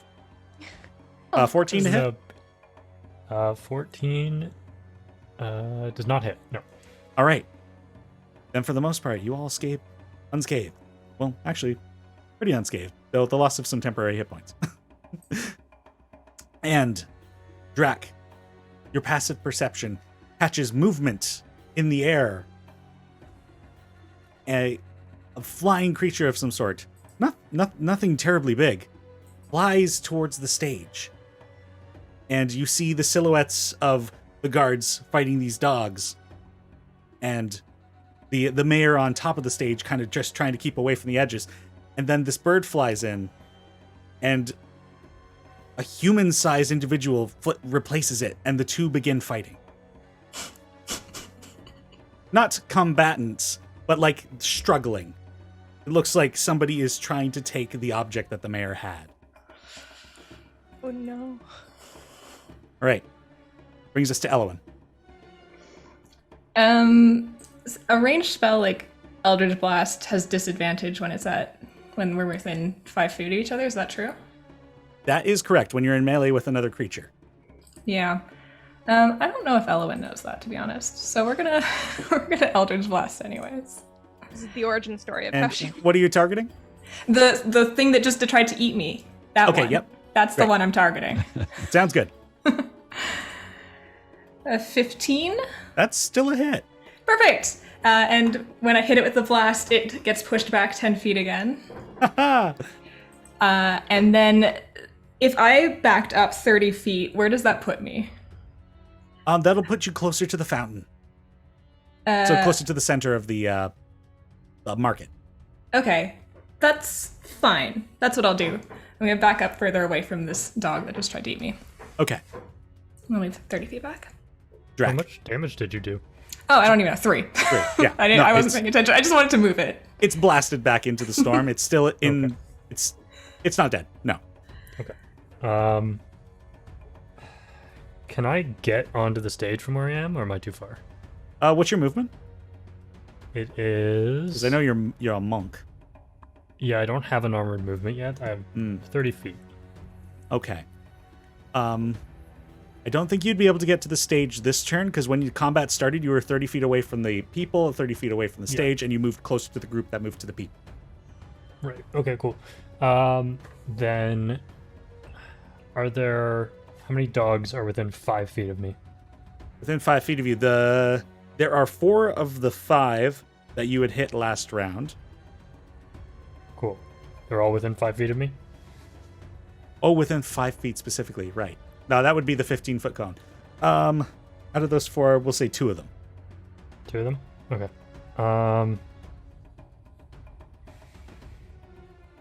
No, I'm gonna go towards the stage.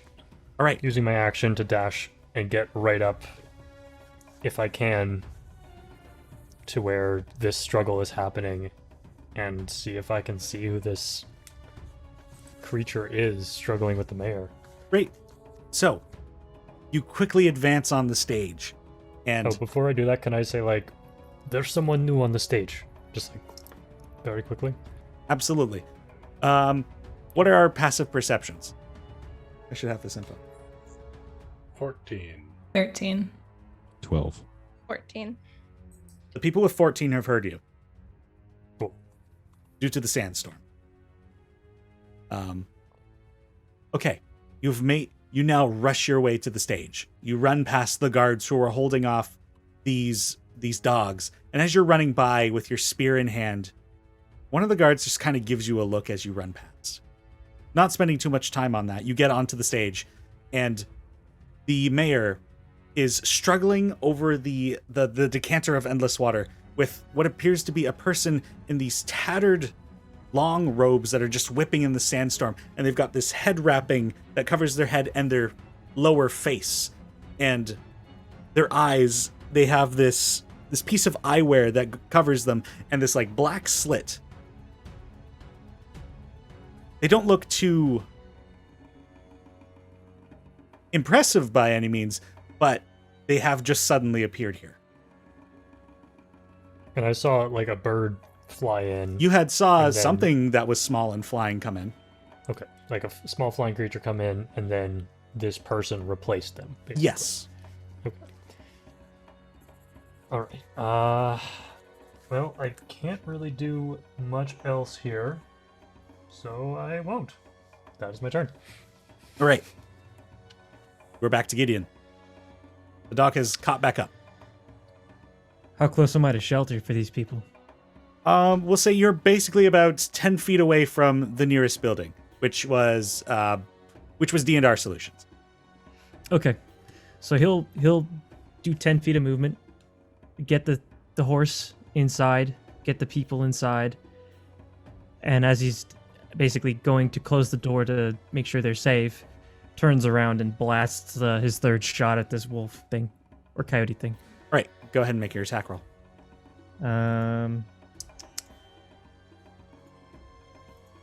That's a hit. Oh, okay, good. I saw 3. I was like, you got a 19. There we go. 10. And as it catches back up and you begin funneling people into the building, you turn around and fire your next shot, and the wolf just breaks apart into its granules of sand and returns to the storm.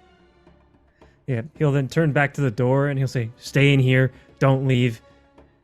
I'll let you know if it's okay." And I shut the door, and he very quickly says, "Lock the door," as he closes it. A reminder of the construction of this city. Instead of doors, they are all cloth coverings. Cool. Block the door with stuff. Yes, absolutely. People have begun inside to move furniture in the way of the door. Yep. Gideon, his hair now full of sand, has his hand over his eyes like this as he's moving around, and is just trying to locate someone else who might need help. All right, Nell. Okay. So I heard what Drac said. Am I able to see like the fight happening at all on a stage? As you look into the direction where he's run, you see silhouettes of people fighting amongst the sandstorm. And there's still like a shit ton of wolves in front of us. Yeah. Okay. Nell is gonna hold up her sword and just kind of mutter under her breath, like, "Mama, please help me." And she's gonna try and cast what she's seen her mother and her siblings cast before and infuse fiery energy into her sword. But she's trying to cast Searing Smite, but what happens instead is fire erupts from her hands and Burning Hands is cast. All right, what do I need to do? I'm gonna say you're able to hit 4 of these creatures if 4 of these creatures are in the area of effect. Alrighty. So I have a 3d6. Am I? So I kind of jumped into the group. Right? Yeah, you did. I am going to say Abe is amongst them. Sure. I didn't intend to cast into them. If you'd like to avoid Abe, we'll say you hit one because less wolf. again, she didn't know she was going to cast it in that way, so Okay, that's fair. she wouldn't have discretion in that. It's 9 damage. Whatever it is, I failed. 9 what do I need to roll? Dexterity save. Dexterity 13. saves. DC 15? 13. 13. 1 succeeds. Second succeeds. 1 fails. 1 critically succeeds. And Rude. 9, so... 1 just... It's a weird thing. Like, these grains of sand that make up one of these wolves just solidify and just crystal fall to the ground. Like you've just glassed one of these things. The other 3 get pretty hot, and the sand that they're constructed of begins to glow this like fiery red, and you've dealt some good damage there. Do I need to roll on... I am just looking up your feature here to see the specifics again. Yes, I'm going to need you to roll a d20. 13. 13. Okay. The magic for a moment. There was this in the pit of your gut. There's a slight fear of what could possibly happen, but you go through your movements and you intend your cast. You cast something, but nothing further happens. All right. After Nell is Abe and Azaria.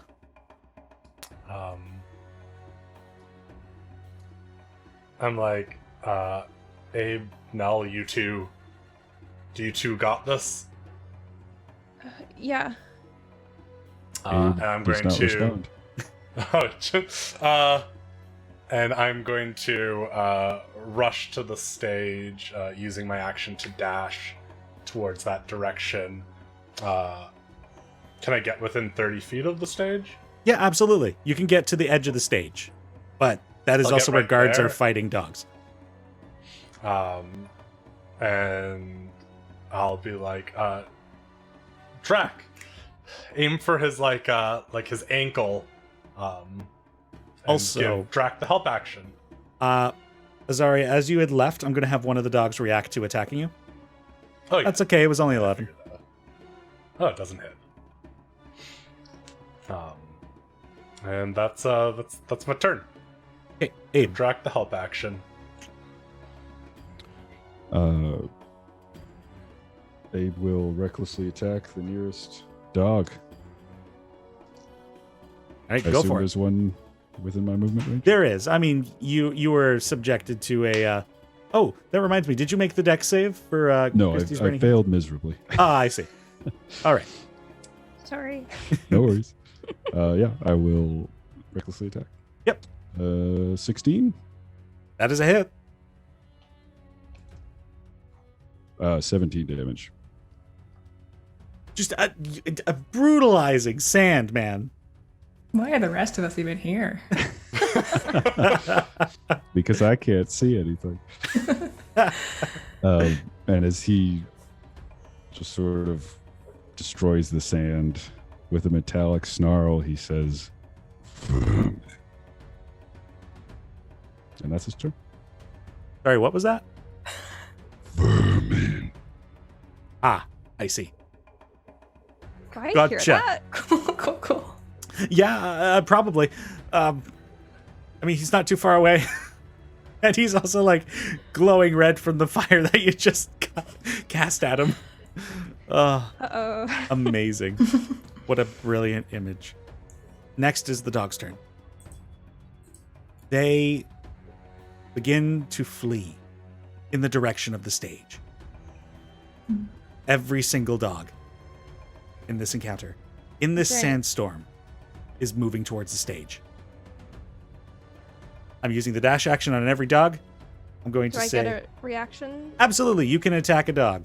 Adam, you can attack a dog. You can attack a dog, and you can. 21. Yep, that's a hit. 19. Both a hit. And I just roll my normal greatsword stuff for it? Yep. Cool. 10 damage. You take out one as it just Thir- disperses. 13 damage. And another one. Pff. There are fewer and fewer dogs. And yet, the storm seems to be conjuring them. They just keep coming.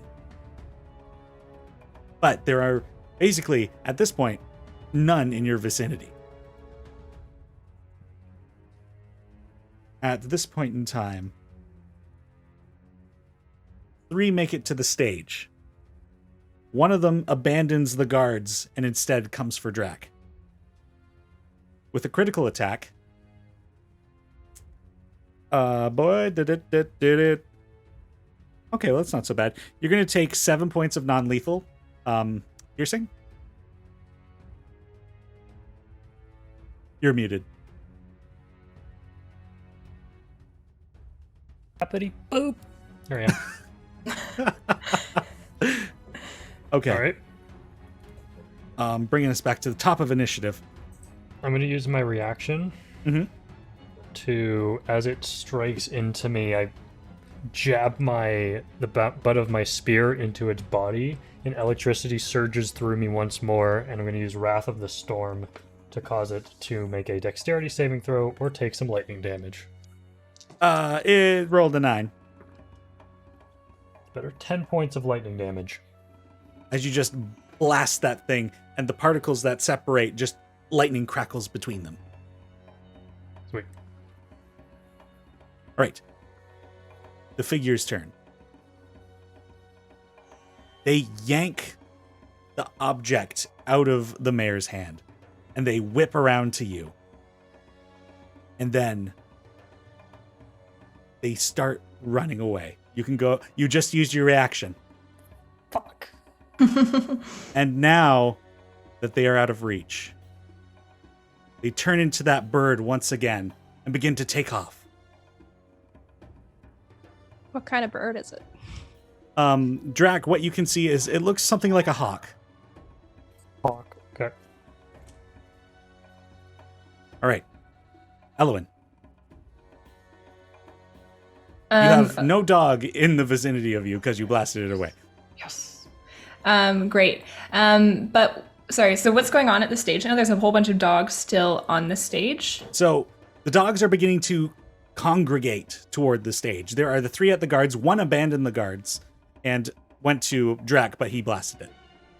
So at this point, there are in the next turn, there's going to be 10 dogs at the stage. Neat. Okay, I guess I'm gonna move kind of towards the stage, but I don't want to get close to anything really. Right. And just kind of maybe horizontal to where the dogs are in the stage, and try to again Eldritch blast at them and just try to kind of push them away from getting up onto the stage. All right, go ahead and make an attack roll. 13 to hit. All right, so it's only going to be... Oh, drop my pen. It's only going to be 9 dogs making it to the stage next turn. Woo! Here to help. Great. Drac, we're back to you. Okay. How far is this bird from me? So, once it got out of your range, it turned into the bird and went up, so it's about 20 feet in the air. In the air? Okay. I'm going to position myself below it. Mm-hmm. And I'm going to cast command and tell it to, let's see. drop. Okay, let's see here. Ooh. It is a wisdom saving throw, DC 14. Flat 20. Okay. Oh, no, actually, based on the creatures, it's still a 17. Okay. Because those stats would have changed, yeah. Okay. That's all I can do. All right. Gideon, you are trudging through the storm, and you're coming upon the fountain in the middle of the marketplace, and the stage is about 30 feet past that. You see there are guards fighting dogs, and there are basically every civilian at this point has fled while people have covered them and have taken to fighting the dogs. But yeah, there are 2 dogs still on guards, and there are dogs coming from every which way, but they don't seem to be focused on you. They seem to be going toward the stage itself. Okay. Well, I didn't see the guy on the stage, so I'm going to help one of the guards. So whatever, yeah, I'll pick one of the guards and I'll shoot the one that they're fighting. Great. Go ahead and make an attack roll for me. Just a 27. Magmain. So that's a 19 on the dice and not a crit. I love gunslingers. You're not even a gunslinger yet, and it's so amazing. 5 damage. All right. Hopefully that guy's done some. This is probably the first time that the storm has actually impeded one of your shots. It's a grazing shot on one of these coyotes, and it reacts and looks in the direction and then returns to its fight with the guard. All right. Gideon will run his 30 feet towards the stage. How close would I be to it at this point? Well, if you had 30 feet of movement for this point, you'd probably be at the stage, but at the opposite side from where the guards are. Okay. He'll then very quickly, because I can ignore the loading property of guns, he very quickly takes 4 bullets out of his pocket and cracks the gun in half and slams them in and slams it shut as he then covers his eyes and keeps moving.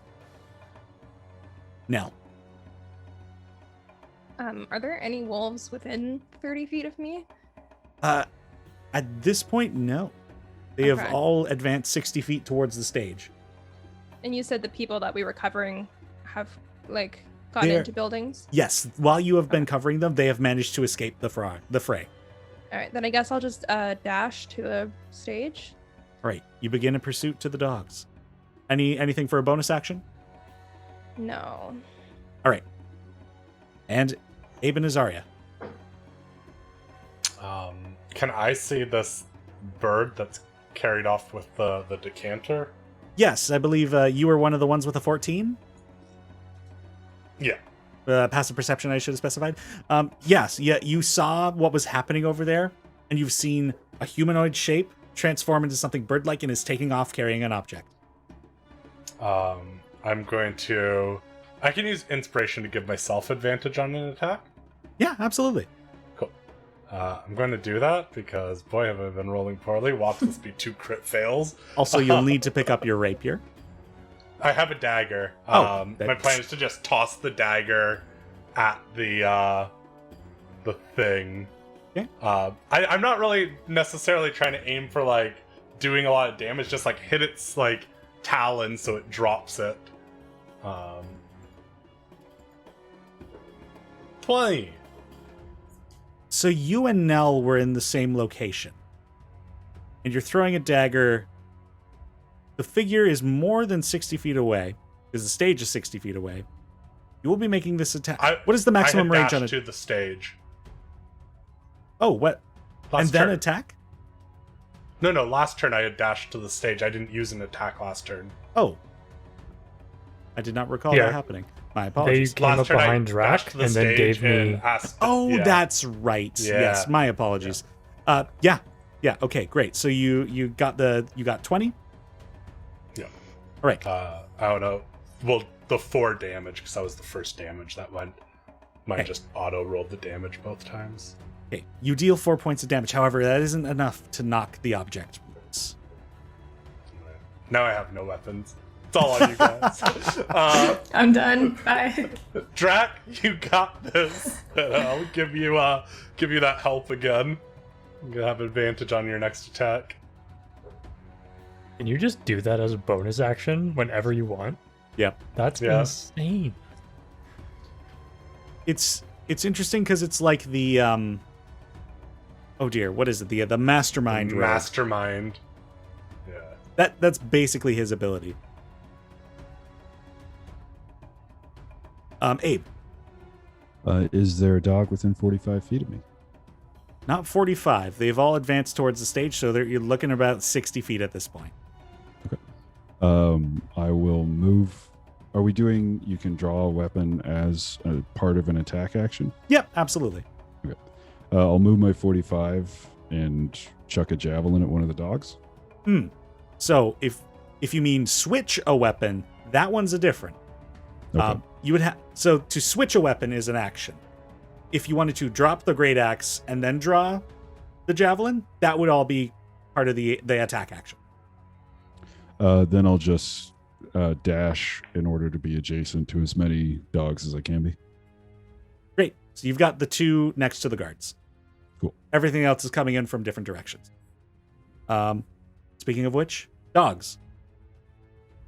Only 9 dogs, thanks to Elowin, make it to the stage.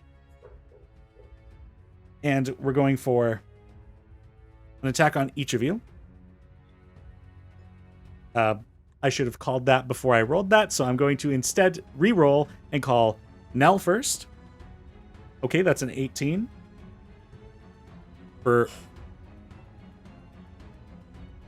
Oh dear. Why is this math so hard? 3 non-lethal. Kind of them. Elowin, just because you're next in Zoom, it's going to be a 15 to hit. No, that won't hit me. All right. Abe, you're next in Zoom. I'm just going in Zoom or on my Zoom order now. Abe. All right, that one is a... I've been trying to stay intentionally far away from these, though. Did one run up to me? That is a fair point. So I will say that attacked Abe instead. That is the rough part of maintaining all this. Yeah. A second one then attacked you, Abe, for 12, so I assume that's also a miss. Yep. Okay. Gideon, they weren't going for you. You are at the stage now. Yes. One is going for you. A 12. Miss. You're getting retired. How am I supposed to No, be it's okay. intimidating? Next in the order is Drac. That's a 21. This one's getting a promotion. and that's 6 points of non-lethal. Drac is looking rough. I'm using my reaction to use Wrath of the Storm again. Okay. Oh, nice. So DC 14 dex save. 14 on the dot. Okay, that's fine. This time I stomp my foot into the ground, and there's a boom of thunder around it as I unleash 16 points of thunder damage reduced to half. Almost taking it out. Wow. That's so cool. One for Azaria. A 7. And the others just get onto the stage. And 2 more join the fight with the guards. Is that math right? No, 1 less on the stage. Okay. And Elowin, once again. I will attack Eldritch Blast, one of the dogs that is fighting a guard. I'm sorry, also on initiative 20, the bird dashes off. Yeah. How far did And- they go? They're able to go, I believe it's like 120 feet, but I might be wrong about the stats of that creature. Go ahead and describe what you're up to, Ellen. Yeah, sorry. I'm just attacking the dogs that are attacking the guards. Again, trying to push them off of them. Right, go ahead and make an attack roll for me. 22 to hit and 1 whole force damage, but they do get pushed 10 feet away. Yeah, that's a hit, and that goes 10 feet away. Yeah, also that creature did fly 120 feet. Right. Drac, it is back to you. Drac's real mad that he let that thing get away. But he also knows that there's no way he can reach it, so he's going to turn his back on that for now and help out his new friends. I'm gonna rush up and grab my spear, swing it around, bringing the blade down onto one of the creatures. Go ahead for a attack roll. That's probably not gonna hit. No, that's an 8. Yeah, unfortunately that is a miss.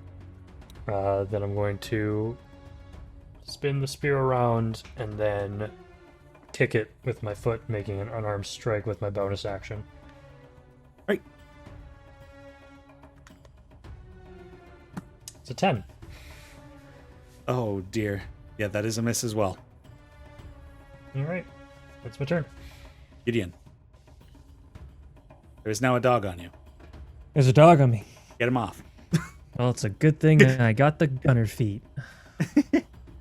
I can still shoot him. Yep. So, well, I guess, yeah, it missed, so hee. Gideon will sidestep it and then very quickly spin and turn around and go for a blast. Here we go. That's another good roll. Oh, it's so 24. Yep. You're Yeah. full of good rolls. Yeah, somehow I'm usually the guy who rolls poor. Welcome. I'll take it though. The fighters. Yep, 12 damage. As you just turn around and blast it and just evaporates. He then presses forward towards the guard. Yeah, they see you coming and they have their backs to you.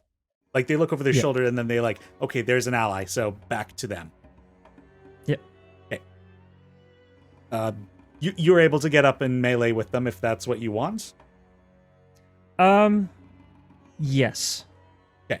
Ian will sort of flip his pistol into its holster and from his back draw a scimitar.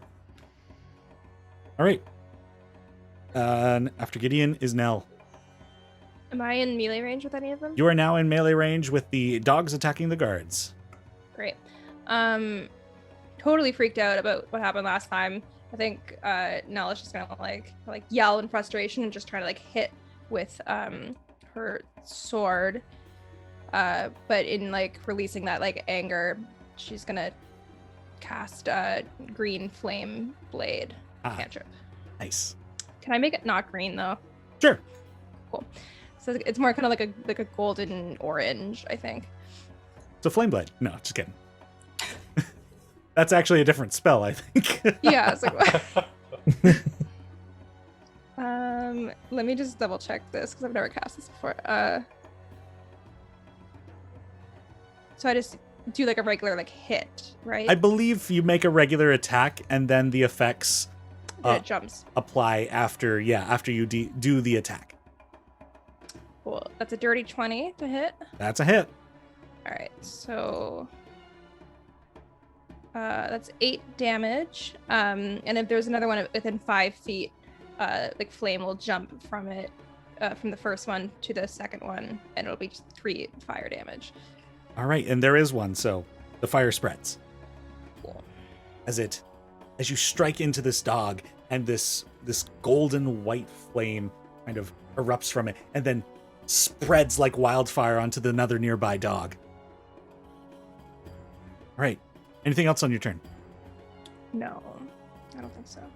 Abe Unless, and like, can I move at all to get, like, to protect the mayor a little bit, or? Yeah, you can get onto the stage because you dashed here last turn, so for sure. Yeah. Then I would The like to do dogs that. will take attacks of opportunity on you. That's okay. Okay. First attack is a 12. Nope. That one's cocked. And the second attack's a 13. All right, then Abe and Azaria. I will, seeing Nell run up onto the stage to protect the mayor, I'll be like, Nell, you got this. They seem to be, doing things non-lethally, so kind of take advantage of their restraint and give you the help. As I use my action to dash away from there to get my rapier because I have no weapons. Good luck. Bye. Good luck. You can do I it. totally forgot that you had given me the help action last turn. I could have does rolled that one of do? those with advantage. Disadvantage? It's too late. Yeah, you get advantage on an attack. Your next attack. Sweet. And then I'll run back to my rapier. I'm sure something gets to attack me on my way there. Actually, I think the two attacks were used on Nell, so everything else is just kind of congregating towards the stage. I think you can get away, no problem. You're welcome. Awesome. I Thanks, gave Nell. you the help action. Abe, there are things within 45 feet of you this time, if that matters. Move up to closest thing and reckless attack. Move up to closest thing and give it. Flat 20. That's a hit. 11 damage. Another one bites the dust. How have I not made that joke earlier? You're off your game. And then if that didn't take all of my movement, I'll use the rest of it to get in the face of another one.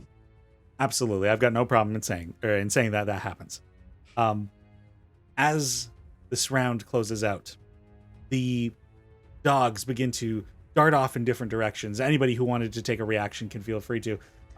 But the storm begins to move over the city and past, and the dogs seem to go with it. I hit one of them for 8 damage. One of the dogs Rock disappears into the storm. As Ah, it'll take a swing. Go for it. done it. Oh, there's a much better roll. It's a 22 to hit That's a hit. with my spear. That's going to be 8 points of slashing damage. As another dog that had been hit previously also is dispersed into the storm. And We it did it. it washes over the city, and the storm is now past. And the place that had been filled with such celebration and liveliness is now just coated in a layer of thin sand. The fountain is just filled with a layer of mud on the top of the water and in the basin, though the fountain itself still spews. And in the area that the geyser had gone off from the mayoral speech is just a pile of mud in the middle of the marketplace. And the city falls silent as often in the distance you hear that as the storm just moves on. And as everyone kind of catches a breath, the guards all point their spears at each of you. And the mayor looks in your direction. I appreciate what you were doing here, but I think we have some things we need to talk about here. For the betterment of everybody. Can I see which way the storm went? So, the storm came in from the east, like the southeast, and it's now heading northwest. And that's what we're going to call this session. Whoa. Teehee. All right. Teehee. Ooh, I was so excited to do Oh, I'm combat. so mad I used my reaction, Oh. man. I could not believe. I was like, what? I wasn't thinking. Oh, Yeah. So sorry, it came That's- from the southeast and then went which way? like northwest. Northwest. So you said the guards drew on me? So yeah, they all kind of point their spears in your direction. And again, those of you with high insight, you know it's kind of a nothing personal kind of vibe, but it's like a lawful vibe. Mm-hmm. Sure. But we'll resolve that issue next time. And that session might be live. So hopefully you all can join us for that.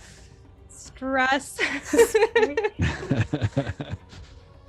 Oh, And and of boy. course, Azaria, you can reclaim your dagger and rapier as well. Oh. Gone forever. They were swept up in I the didn't do storm. much with them.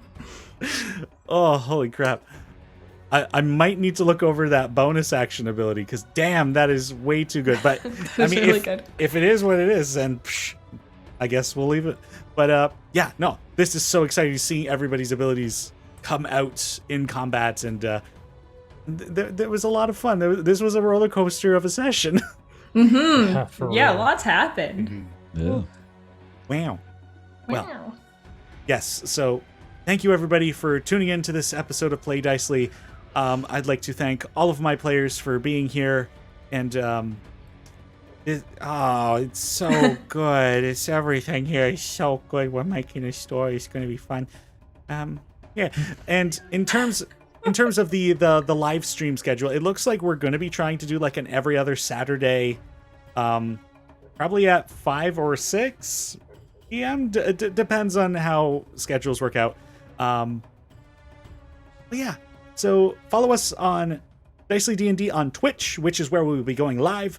And don't forget to follow all these lovely folks on social media. Their handles are in the labels below their faces, with the exception of Adam, who doesn't really have a social media presence, but I assure you he is a fantastic individual. Aw, thanks. Follow him on the brain waves. Just download his vibes. They're good. Or don't, based on the events that happened in this episode. I think it's Yeah, chill. dude. Yeah. What Probably- the hell, man? Yeah, what on Probably earth doesn't is mean Abe? Yeah. We Oh, all like started it. with "We love Abe," and now we're terrified of Abe. What's happening? He's If gentle, I anything- promise. Mel is still like thinking like this is good because he's freakier than I am. So oh. perfect. All right. Thank you, everybody, so much for tuning in. We'll see you next time. And until then, may your games be full of wonderful stories, and may you always play Dicely. Bye-bye. Bye.